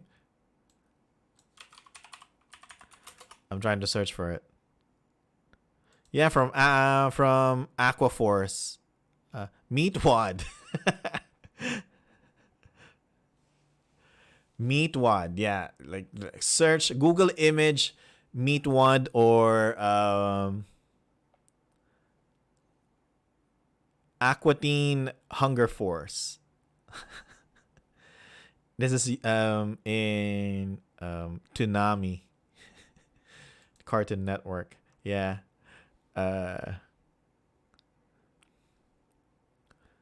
So reminder. So we're basically fighting Meatwad here with spaghetti and stuff. The noodles devoured the other dredges of the library bad eats section, and now it desires more sauce. Yeah, the nostalgia, right? So Toonami, I think I watched it. Yeah, I think this is in Toonami. I watched this a lot of times. Especially when you can't sleep at night, right? And this is the only thing that's kind of decent to watch. But yeah, you know what? You can just, instead of spaghetti, you can just put the whole Aqua team here. Aqua Teen Hunger Force. You can just, the whole team. You can just put them there. And they fight them. I think that would be fun. It wants more sauce. The edible horror, which is a shambling mound within, attempts to add to its mass any way possible and attacks as soon as the characters are within sight. Okay. The horror smells delicious of spices and herbs like none of the characters have smelled before. The urge to eat is striking. The sounds, however, make any appetite gained flee.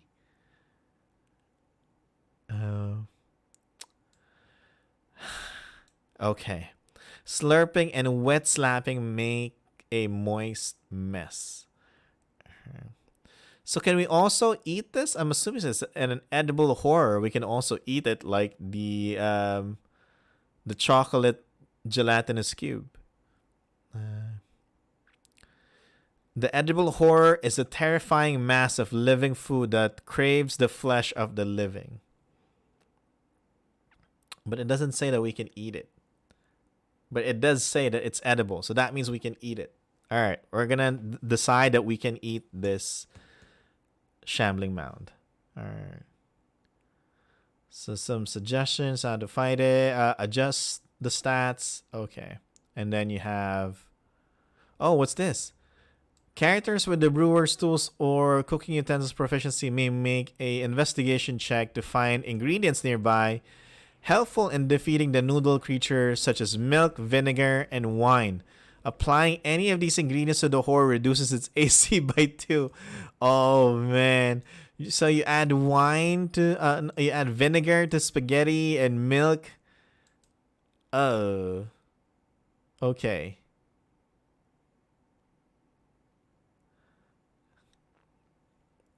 So you can reduce it by 2. Put some pepper there. I think that'll be better. All right. Confusion aura, portal. All right. So that one's destroyed. And then we get to the last one.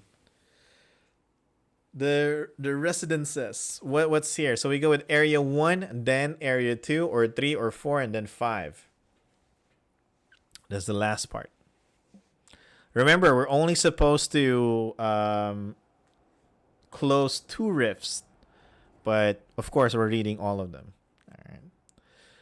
So area 1, Shadows of Spirits. The residences of Temerity Bay are beautiful to behold, even as an umbral echo.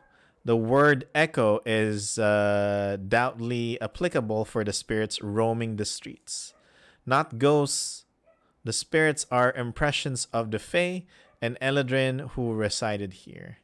The echoes wander the town, performing the same actions they always did, though now twisted and perverse.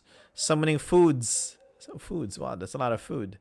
Summoning food and beasts, laughing and drinking, preparing for the next feast, and resting after the last. This autumn court exists to eat, and even here, that heart remains true. This autumn court exists to eat, and even here, that heart remains true. See, oh man, I'm just gonna skip that part. The adventurers must navigate these haunted grounds to find their rift within.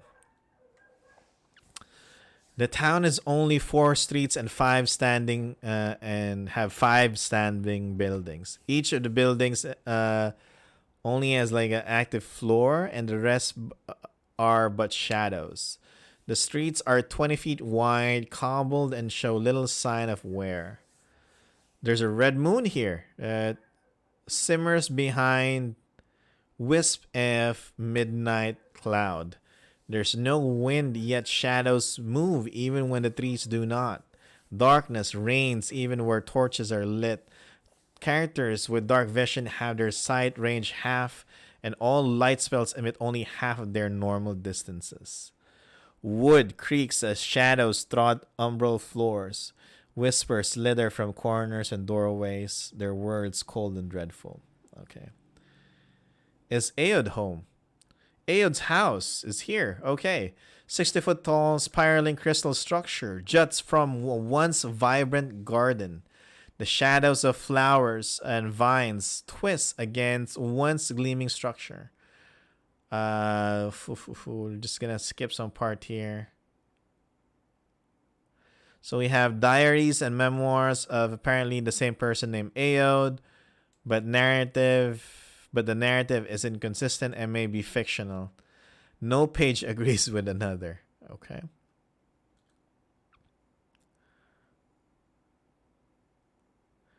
So there's a choldrit? What's a choldrit?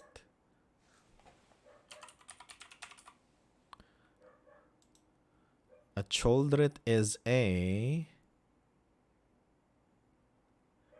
it's a monstrosity. It looks like a spider with like human face with 6 eyes. Ugh, okay.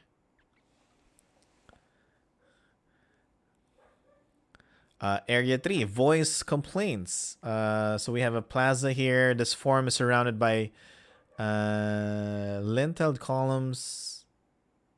Spider-Man. No, it's more of a man spider. No, it's no, you're right. Spider-Man, yeah. Spider with a face of a man.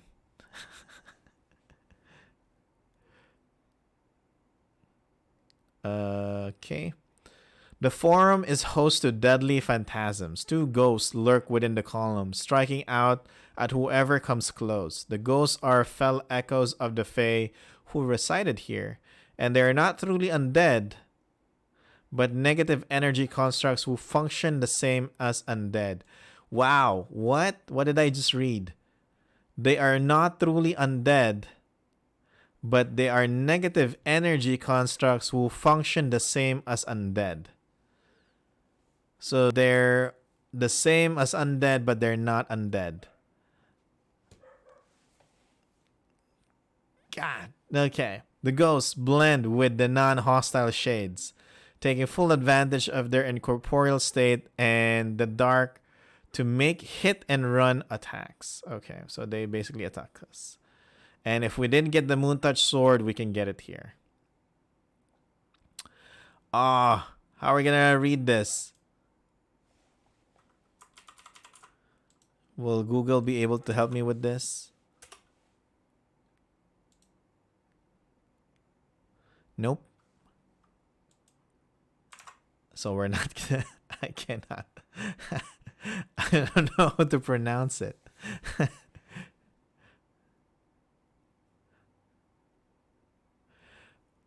They aren't actually the spirit of dead people, just negative energy that's in the shape of dead people. Yeah. They were saying something about that the people here, the ghosts here, are like echoes of like the people who live here. So that's kind of what we see. And they're kind of like ghost-like, but they're not really ghosts. All right. I think it means elven-style egg. Okay. Celesti's home is little more than a gazebo containing a hammock and a number of cooking utensils. This structure appears to be made of intricately carved bone. A desk made of still living shrubs holds a what's this? Treatise on the proper cooking of eggs, complete with visual instructions. And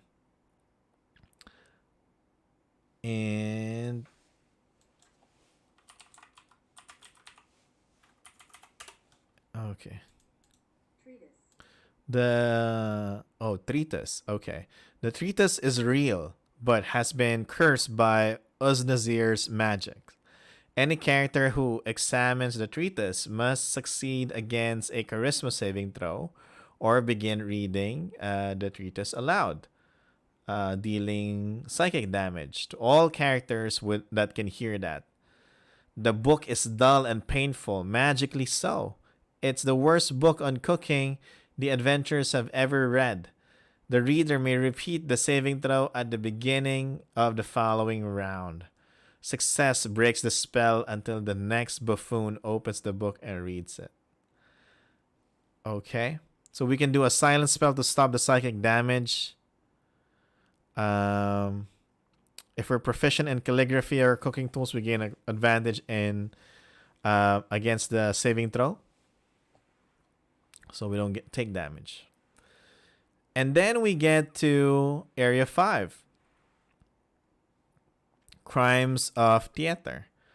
The umbral rift swirls within the mass of shadows above the stage of an amphitheater.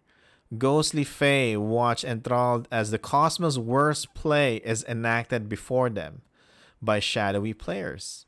An invisible heckler calls out insults in Sylvan. So, who do we have here? Uznazir's foul temperament has manifested as two invisible stalkers who assaulted any adventurer who dares to stop the act. They allow the adventurers to gain sight of the umbral rift and hopefully summon some shadows before attacking. And then we fight that also. Combat, use hit and run tactics. Social, each of the stalkers are based on fae people and personalities. They prefer love and light to this. Characters who bring either to the stage by succeeding on a performance check stun all nearby hostile creatures automatically. Alright. So if we give out light or love to these enemies, we can stun them. Exploration, there's not much to find in the amphitheater, but characters who pay attention to the taunts notice that they are insulting a single person's acting. Perhaps Uznazir's crimes were not only moral, but artistic. Huh? Or immoral, but artistic. Okay. And that is it. That is part 2. So we closed We close. I think it means Elven style egg. All right. So are we? What is an Elven style egg? So egg cooked by elves. So it's like a original elvish dish, or are we cooking like the elves' eggs? Are we cooking like elven balls here or something? Is that what they're talking about here? I mean, the villain here eats babies, so I'm assuming like the things here like are pretty nasty too. Need more Faerun cuisine dogs. You know what will be fun? Since the author kind of put that like elven style eggs here, if they actually included like a recipe on how to do that, that'll be fantastic. Like even if it tastes bad, the fact that it's there, just want to try it. Why not? No witnesses. Story objective B. Oh, I thought it's story objective BJ. That was the J. Okay. Speaking of which, those recipes added with those while beyond the witchlight. Yes. So remember, so there's one in with the one I wrote. I find that familiar. Um, I added crab and corn soup. So uh, that was a that was a challenge for me because I was thinking of what recipe can I include here, right?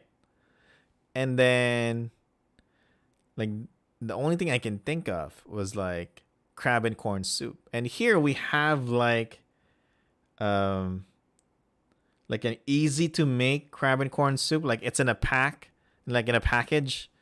And then all you have to do is like boil water and then pour whatever's inside the package and then add egg, like drop an egg. So like an egg drop soup kind of. And then that's it. You have crab and corn. But I can't do that because that's kind of like the cheating way. Like it's like cheating in making crab and corn. So I tried to like just think of what do you actually need to put to make like authentic crab and corn soup. So went to like a Chinese restaurant, try to see what's like what they have, and then try to eat, and then yeah, yeah. It's not like if I put exactly that, like step one, purchase packet. Step two, follow instructions on packet, and then that'll be a problem, right? It's not really a recipe, so I have to come up with my own recipe of crab and corn soup, and that's what I put there. So I'm not 100% sure if the recipe tastes good. Uh, I'll like the recipe has not been play tested, so just kind of make it up. I think it needs this, it needs that, it needs that, and then yeah. But I got what's this? Somebody messaged me before that they actually made crab and corn soup, like they followed the instruction, and it tastes pretty good. So at least with the ingredients that they have at home. So I think it's a success, you know. Anyway, going back. No witnesses. The final part for this adventure. So we're now back at the square, Temerity Bay Square, with the statue of Corellian, right? Um the statue of Corellian explodes. Wow, okay. And then Uznazir appears in a burst of shadowy cloud and a stench of 1,000 latrids? What is this? Alright. What's a latrine? Alright, what's a latrine? A latrine is a Didn't say the meaning. An outhouse. Okay. Poop shoot. Okay. Do not breed with spider. What's going on? All right.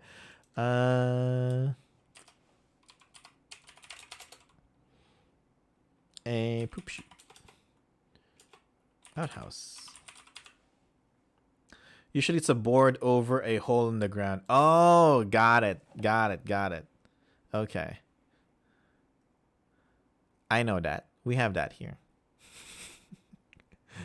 Even now we have that here.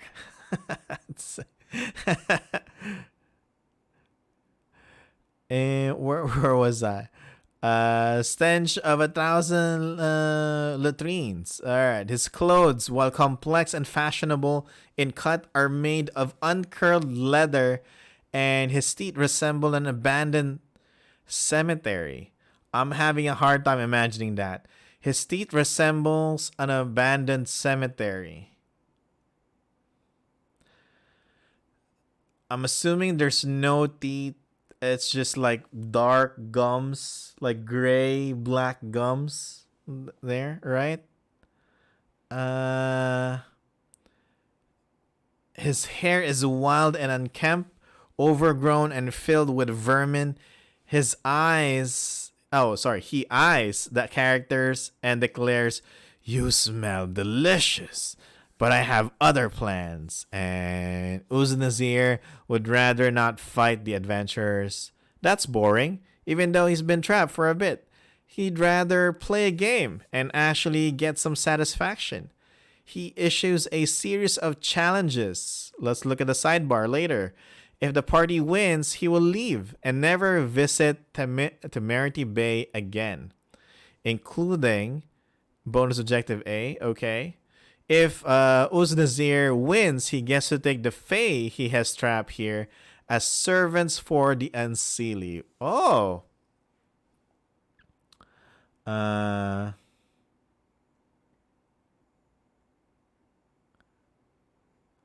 right.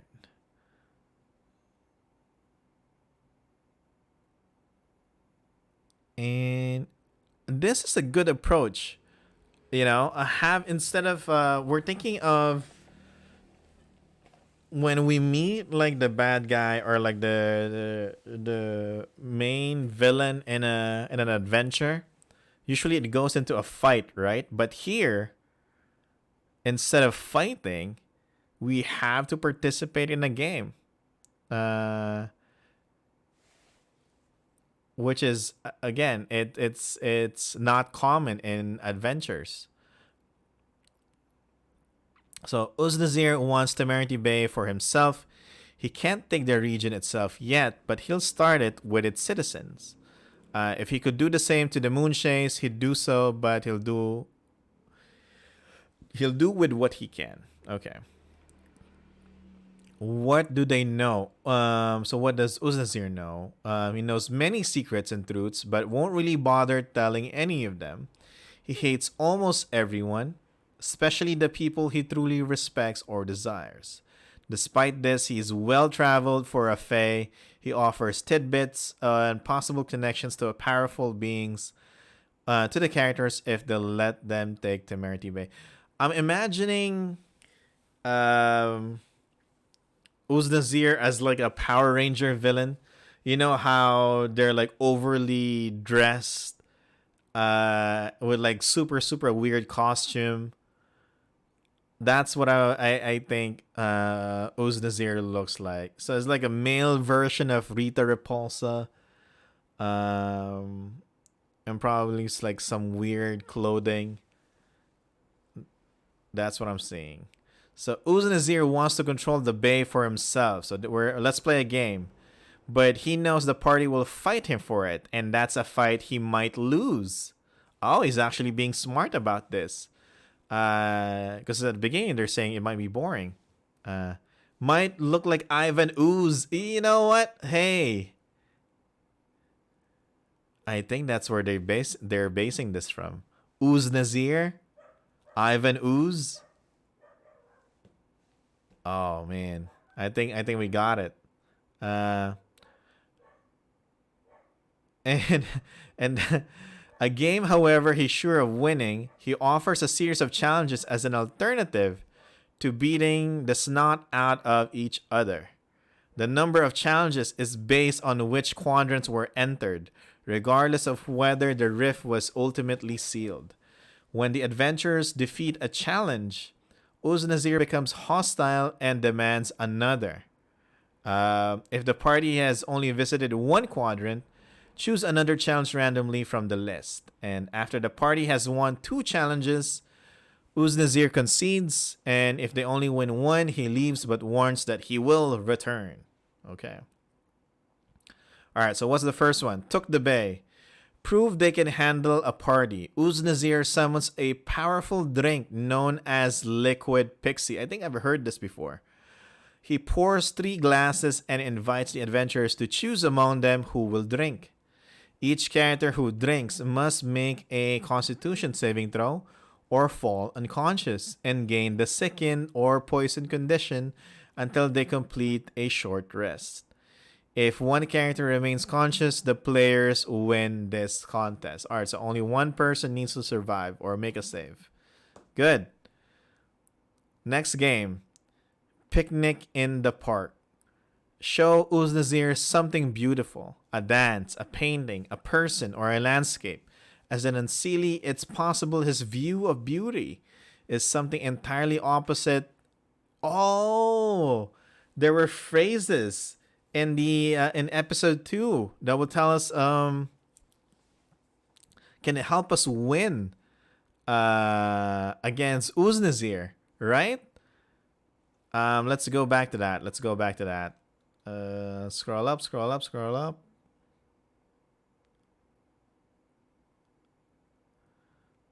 It's in episode 2. This one, when we help this is what we hear in this area. He eats only flesh. He cares for no hero. He laughs only at sorrow. He finds beauty in horror. So if we're showing him something beautiful, it has to be like, something horrific. All right.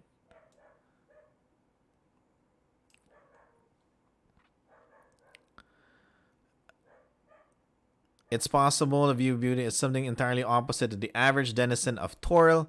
A simple way to turn this is to have each other make a tool proficiency check and create something beautiful.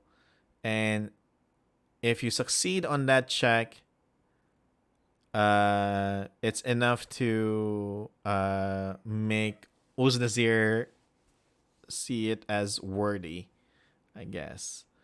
Pay the library's late fees. Feed Uznazir something new. It doesn't have to be good, but it has to be food, and it has to be made into a meal. The players can't just toss him strange organ and hope he likes it. You need to do like you need to cook something or make something. And each of the adventurers may assist in making the meal by either using their tool proficiency or by providing an ingredient. Each additional character assisting reduces the DC by 1 to a minimum of 10. And then resided in the residences. Tell Uznazir a tale of adventure. Acting out the tale counts. This may be simplified to best of 3 performance check, and if 2 checks are successful, then it's a tale well enough told. Otherwise, me as the DM decides. All right. Bonus objective effects. If we completed bonus objective A, Aod appears and taunts Uznazir about his awful disposition and tactlessness. If the party is playing Uznazir's game, Aod tells the party secrets of Uznazir to aid them in this contest. B. The drink's power may be weakened by eating salt beforehand. Eating salt provides advantage on the saving throw. The park, Uznazir thinks broken, blighted, and sinful things are beautiful. Knowing this grants advantage on the player's tool check to create a beautiful object. Library. Uzazir's favorite foods are raw and dirty. He doesn't actually like anything cooked. So just have like sashimi or something. Unless it's made into a sludge or not. Knowing this grants advantage on checks made to create food for Uznazir. And then residences. Uznazir prefers tales of adventurers who suffers an ironic fate in the end. And then we can get advantage from that. Fighting Uznazir. If the party decides to combat Uznazir, which is a winter Eladrin, rather than play his game, he has the following bonus allies based on which rifts remain open. Spine Devils, Red Cloud, Displacer Beast, Giant Octopuses, that's fun. Bonus Objective B. If Bonus Objective B has been completed, no, we don't know. So we're going to go later and check. Okay. Summons one shadow to aid him. If this shadow is destroyed, it rises again at the beginning of the next round and can repeat one of each adventure in the party. Okay. And then once we defeat Uznazir, Uznazir leaves, defeated, in a swirling, screaming vortex of rage. The adventurers are returned to the Moonwell, and Riwal and Olivia thank the adventurers with words, healing grace, and rest. Temerity Bay is stable now and may be visited in the future as an actual city, not just a dungeon, so long as the Moonwell remains open. The adventurers are welcome to return whenever the Earth Mother allows, or they figure out another way to get to the bay. While the plains are stable in this region now, there may be residual effects, both magical and political. Consistent access to the Feywild community or the prime material itself is a valuable asset, and many would kill to control the Earth Mother's eye. And with this, we get Celestri gives us a pair of Eladrin boots of elven kind. So Uznazir is not dead. Lore. Uznazir is not dead. He's been defeated. He leaves and goes into a swirling, screaming vortex of rage, but they didn't say that he died here. So what does that mean for me? That means I can use him in the future. Yes. All right, because this is what I was afraid of. Like, they set it up at the beginning as like a scary villain, you know, someone that eats babies. Like, he has crimes so awful. You can't even tell us what it is exactly, except for, again, eating babies. And then all of a sudden we see here that he's not that strong, or like we can defeat him easily in combat, or he has to resort to like tricking us into playing his games to try to win, you know, and get Temerity Bay. So I think in the future, if we want to reveal like why is this guy trapped under the statue of Corellian Lathander, why is he trapped in Temerity Bay? If he's like he did something really awful, hopefully in the future we can find that out, right? Future adventures. And hey, thank you for the follow, Belugo. Hey. All right, so where are we? So that's the end of the adventure. We didn't see bonus objective B, so we're gonna scroll down to it, because I don't know, since we don't have the flowchart, I don't know where to insert it. So who do we have? We have Last Leaf Celestri. So this is the leader of Temerity Bay. Yeah, Celestri.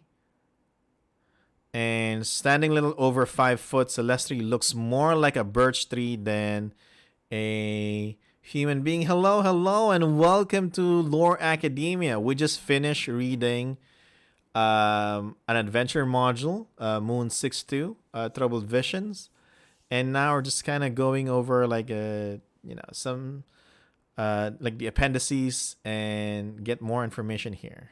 Uh,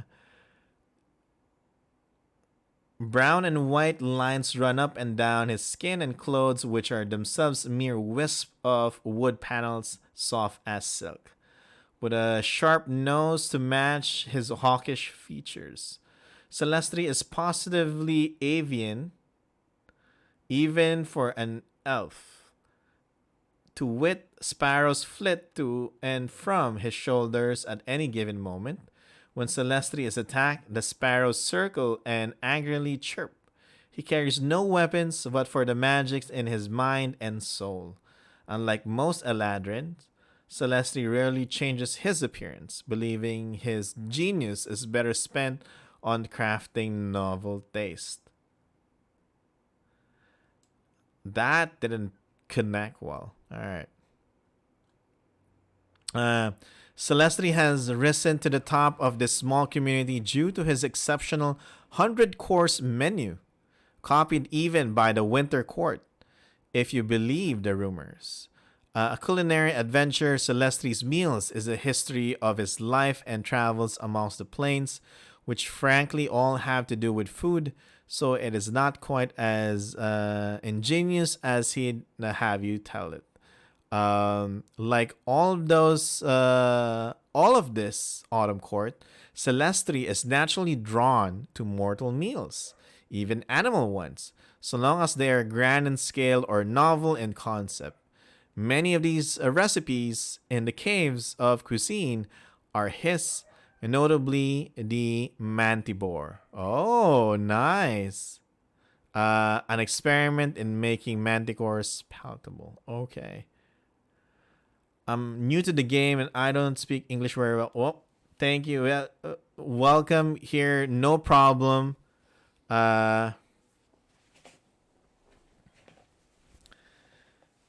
Feel free to say again. English is my second language as well.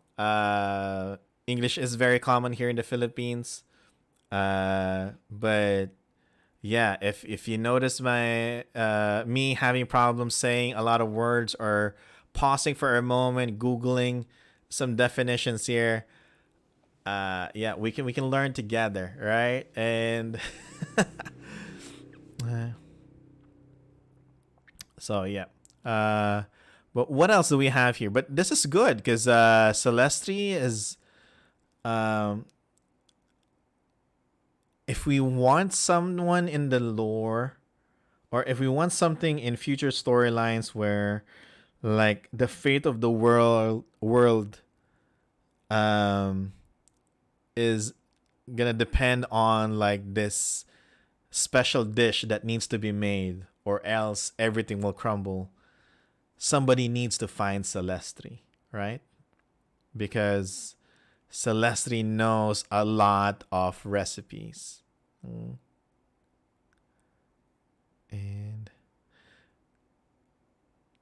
this caves of cuisine didn't really come up, right? So I'm wondering where this is.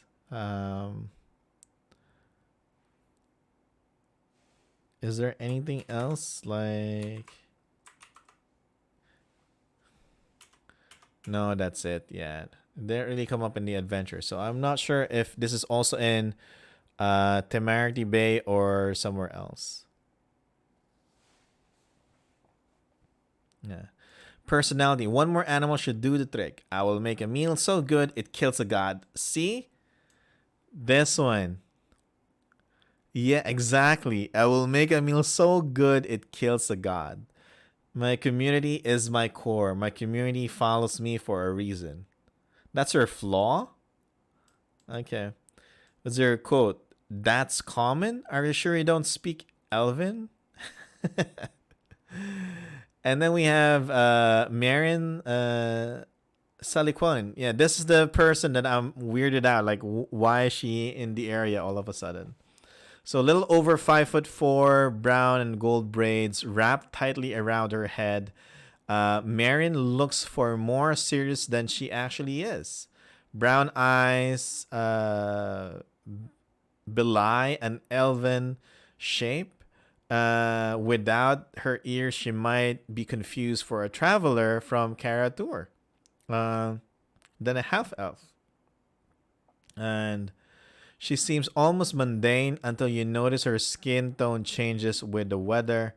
Pale, almost half high elf white in clear skies.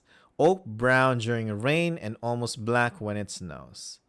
To handle the inevitable color clash, Marion wears a cape of many fashions, which she typically has in the form of a relatively plain dress and tabard combination. The tabard always displays the herald of the Seraphal faithful. And characters with passive perception of 14 or more notice Marin occasionally fondling a necklace, which is the 3 maple leaves set in amber within a ring of strange wood. Okay. Personality, there's more to life than this. I will find my own place in this world. Bond, I will not let the lonely suffer. And flaw, I am more important than other people. I must be. And then her quote, I just think we should stop focusing on the negatives. And then Riwal, we already know Riwal, right? So we're not gonna read on that. Yeah, it's the same because I remember this quote. Appendix 2. Alright, so the stats. We have the stats. We're gonna skip through that. We have the map. We have the map of Temerity Bay. And then we have bonus objective A, which we did. And then bonus... Whoa! That's it? Blind obedience. This is bonus objective B. This is 60 minutes. This is like what? 5 sentences? What's this? When using this objective, closing one rift does not cause another quadrant to become inaccessible. All 4 rifts must be sealed for the adventurers to complete this. Oh, okay. Regardless of at least 1 hour, 1/2 hour before the session is due to complete. Episode 3 begins. All right. Okay. We have, so instead of just in the normal quest, we only need to close 2 rifts, but here we can close up to 4, like all the quadrants, as long as we have like half an hour left. I think that's what they say, what they mean, 1/2 hour, right? Or 1.5 hour. I think as long as we have like 30 minutes left, we can do. We can continue with the quadrants and closing the rifts. And then quadrant description, we read that. Rewards. All right, so the boots. What do the boots look like? Unworn, these elegant crafted boots appear to be little more than crude tubes of birch bark sewn roughly together with sinew. Okay. Worn, they transform into into slippers that match the seasons. Elk hide in winter, kelp wrap for the wet spring, straw sandals for summer, and soft down lined shoes for fall. Oh, this is good. While worn, your step makes no sound regardless. All right, that's the ability of the boots. But that is good flavor. I like that. So like Eladrin, they also change depending on the season. I like that. The moon, and then we get a moon touch sword. Also, the blade is thin to the point of being paper. Geometric runes run along its length, in stark contrast to the sweeping elven make. The script is unknown, but purportedly, or with the help of comprehend languages, it reads, I am but a shard. Find Sintokan. Oh, what's this? Some mystery. In darkness, the blade sheds bright light for 15 feet and dim lights for additional 15 feet. Nice.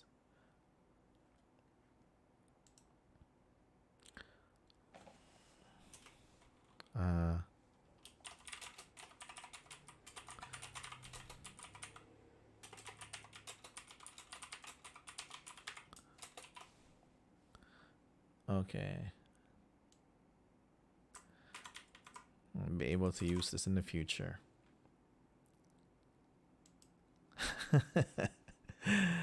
And then we got some story awards. The adventurers save a community of immortals from a troublesome peril. While it's unlikely any Eladrin or powerful Fae will actually show up to help you if you ask, a spirit of the woods might allow you to pass, or a dire bear might decide to look somewhere else for a meal. Okay. Marin's debt is deeply in debt to you for proving her lineage. She has traveled to many places and knows a good deal of people across Faerun. If you need an item or expert that is not easily obtained, excuse me, she might be able to get it for you given enough time. And that is it. This is just Dungeon Master tips. That's the last page. And we're good. That is the end of the adventure. Let me go back at the beginning, episode 1.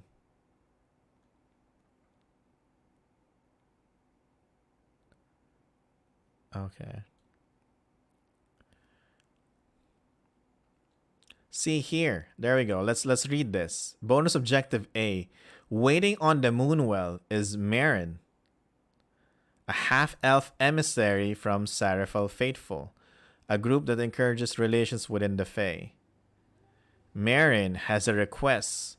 Confirm her family's legend that they have an Eladrin ancestor.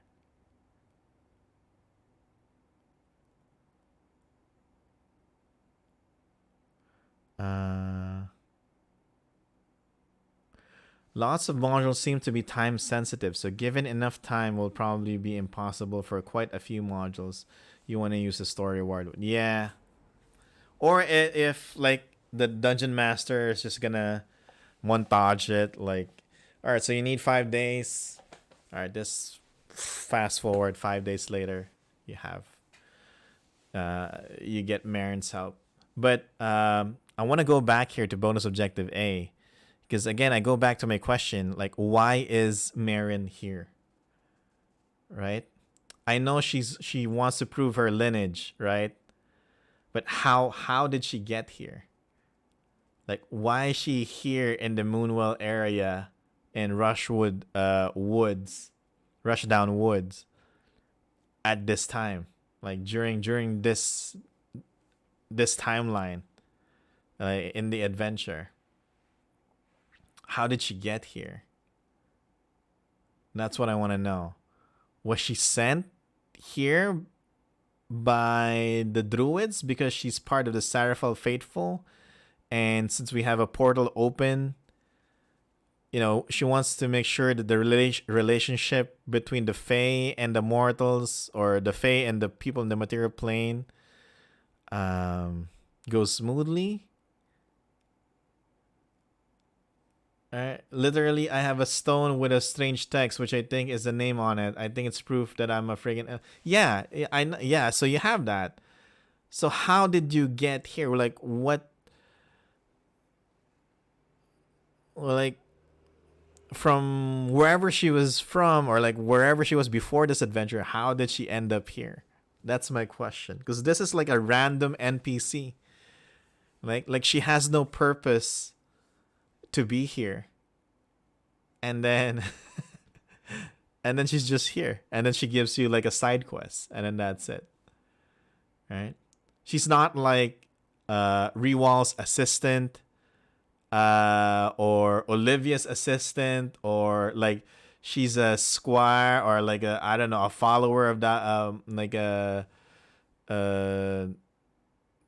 follower of the High King, wants to make sure everything is okay, something like that, right? Like, what is her purpose? And it's not being told here, so I'm just assuming, since they mentioned the Sarafel Faithful, and we made a portal to the Feywild, and she's here to make sure that the relationship between the Fey and the folk will go smoothly. Right. That's which they did not explain clearly, but I'm assuming that's it. I don't know, but it's not clear. That's the only thing that kind of weirded me out. There's a lot of weird things in this adventure. But this one is kind of the one that has like a biggest disconnect. And this is just her own personal. Oh, by the way, since I'm here, you can. Yeah, and the thing here is, it's what a coincidence. Like, what a big coincidence that it's actually here. Like, your ancestor is actually here. Aod or Ode or wherever is actually here, right? So yeah, that's it. That is the end of Trouble. It's like someone wrote it. Yeah, no, yeah, it's supposed to be a coincidence, right? But it's too obvious. Like, there's no what do you call this? Like, it's not explained in detail. At least, like, there's not much effort put into place to make sure that I know this is a side quest. You're putting a side quest, but the way it was written is not immersive enough for me as a dungeon master, if I'm the one running this, or as I'm reading this, or especially for the players, right, who will play it, and then the dungeon master is gonna have a hard time explaining it because it's not properly explained in the adventure. Ham-fisted. There you go. That's what I'm basically trying to point out. Yes. So with this, Troubled Visions is not really my favorite adventure, if I'm being honest. It's crazy. I can feel like this is supposed to be like a super fun adventure with all like crazy things happening in the Feywild. I love that we have a villain that doesn't just go out and say, "Hey, you found me, so let's go and fight. If you want to save the people here in the city, then go fight me." No, we have to resort to, playing his games, which is that one is fun. That one, I like that. The descriptions are for like the quadrants are yeah, it's supposed to be the Feywild, right? So in the Feywild, everything is like over the top. It's not supposed to make sense, but the thing there is that it's too true.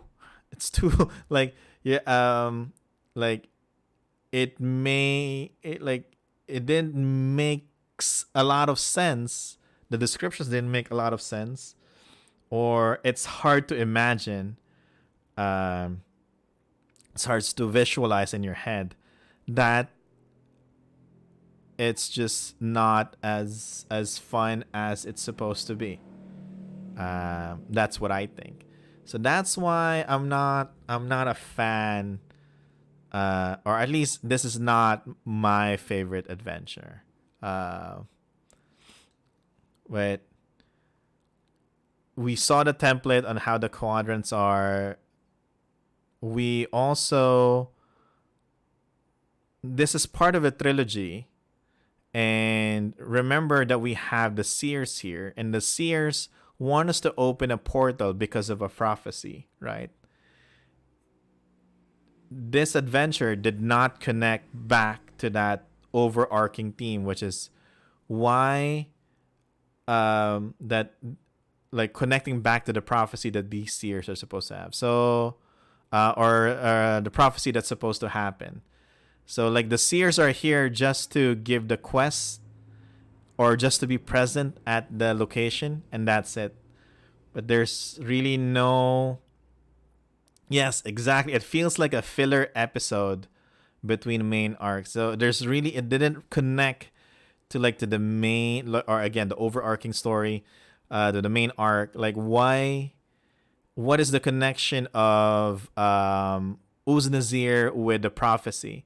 What's the connection of Temerity Bay with the prophecy, or are the seers that stupid that they're willing to open a portal in Moon6-1 in the first adventure, knowing that it will have consequences on the other side, like here in Temerity Bay? So if they're all up to it, or all up for it, so why? What's the main goal here? What, like, it feels like there's no progress on that front. So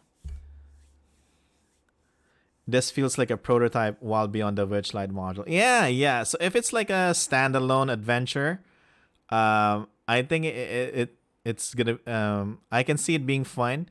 I can see the setting here, Temerity Bay. I think Temerity Bay has a lot of potential. But it's just so chaotic, which is as it should be. I think that's the goal here. It's supposed to be a chaotic, over the top, super filled with details type of location, because it is in the Feywild. But it was also described that way, which makes it difficult for the players and the readers to visualize, or at least for me. There. So I hope the next one will have fun. Yeah, I can understand that. Again, this is their Rising Shadows is like 60 plus adventures, right? Or 60 adventures. And I'm sure not every adventure is gonna be a win. Same thing with the things that I write. I write a lot of adventures, and I'm sure rather, that not all of my adventures are great. Some of them are gonna be bad. Some of them people are not gonna like. So I can understand this. This happens, and other players may be able to enjoy this. But for me, this is it's not one of those adventures. So there. And it's just, again, it might just be a me thing. It might be a preference thing. But for me, the less time, or not time, man, I'm trying to compose all the like the sentence that I'm supposed to say. Trying to figure it out. What I want to say. The harder for me to visualize what's happening, and the harder for me to make sense of what's going on, the less I enjoy the adventure. So it might be the sentence construction, the vocabulary, the words used here, the description, the way areas are described. That might be the problem, or encounters, or not, sorry, story parts, like points that are not explained. That's probably it for me. But for others, they might be able to enjoy this. So if you're able to enjoy this, good for you. Yeah. So with that is it for Moon6-2, Troubled Visions. Next time we go back to Lore Academia, which is either tomorrow, if my D&D game is canceled. So there's a big chance, like 90% chance, that there's no stream tomorrow because I have a D&D game. So that means our next stream of Lore Academia will be on Monday, 11 p.m. Manila, 10 a.m. Eastern. When is isn't it supposed to be like daylight saving time or something happening soon? I'm not sure. So that probably the time will probably change. But yeah, I don't know when that happens. And then yes, in terms of Guerrilla Stream, yes, I still plan to play Fallout 4 and then stream it. but I'm having a difficult time fitting it in my schedule. So when that happens, if you're a part of Discord, and we'll put the link there in chat, you'll know it because I'll announce it there. So there. That's it. So see you Monday or tomorrow, 11 p.m. Manila, 10 a.m. Eastern. We're going to be reading the last part of the 6th trilogy, which is titled, what is it titled? Planar Convergence. Okay. This one sounds nice. Okay. This one, I'm excited. Let's see what's here. Yeah, look at that. By Emily Harmon. Ooh, I'm excited for this one. All right, so we'll see you all tomorrow. Not tomorrow. Tomorrow or Monday. Thank you everyone for staying. And yeah, that's it. Good job, sages. We're almost done with the 6th trilogy. Bye bye, everyone, and peace.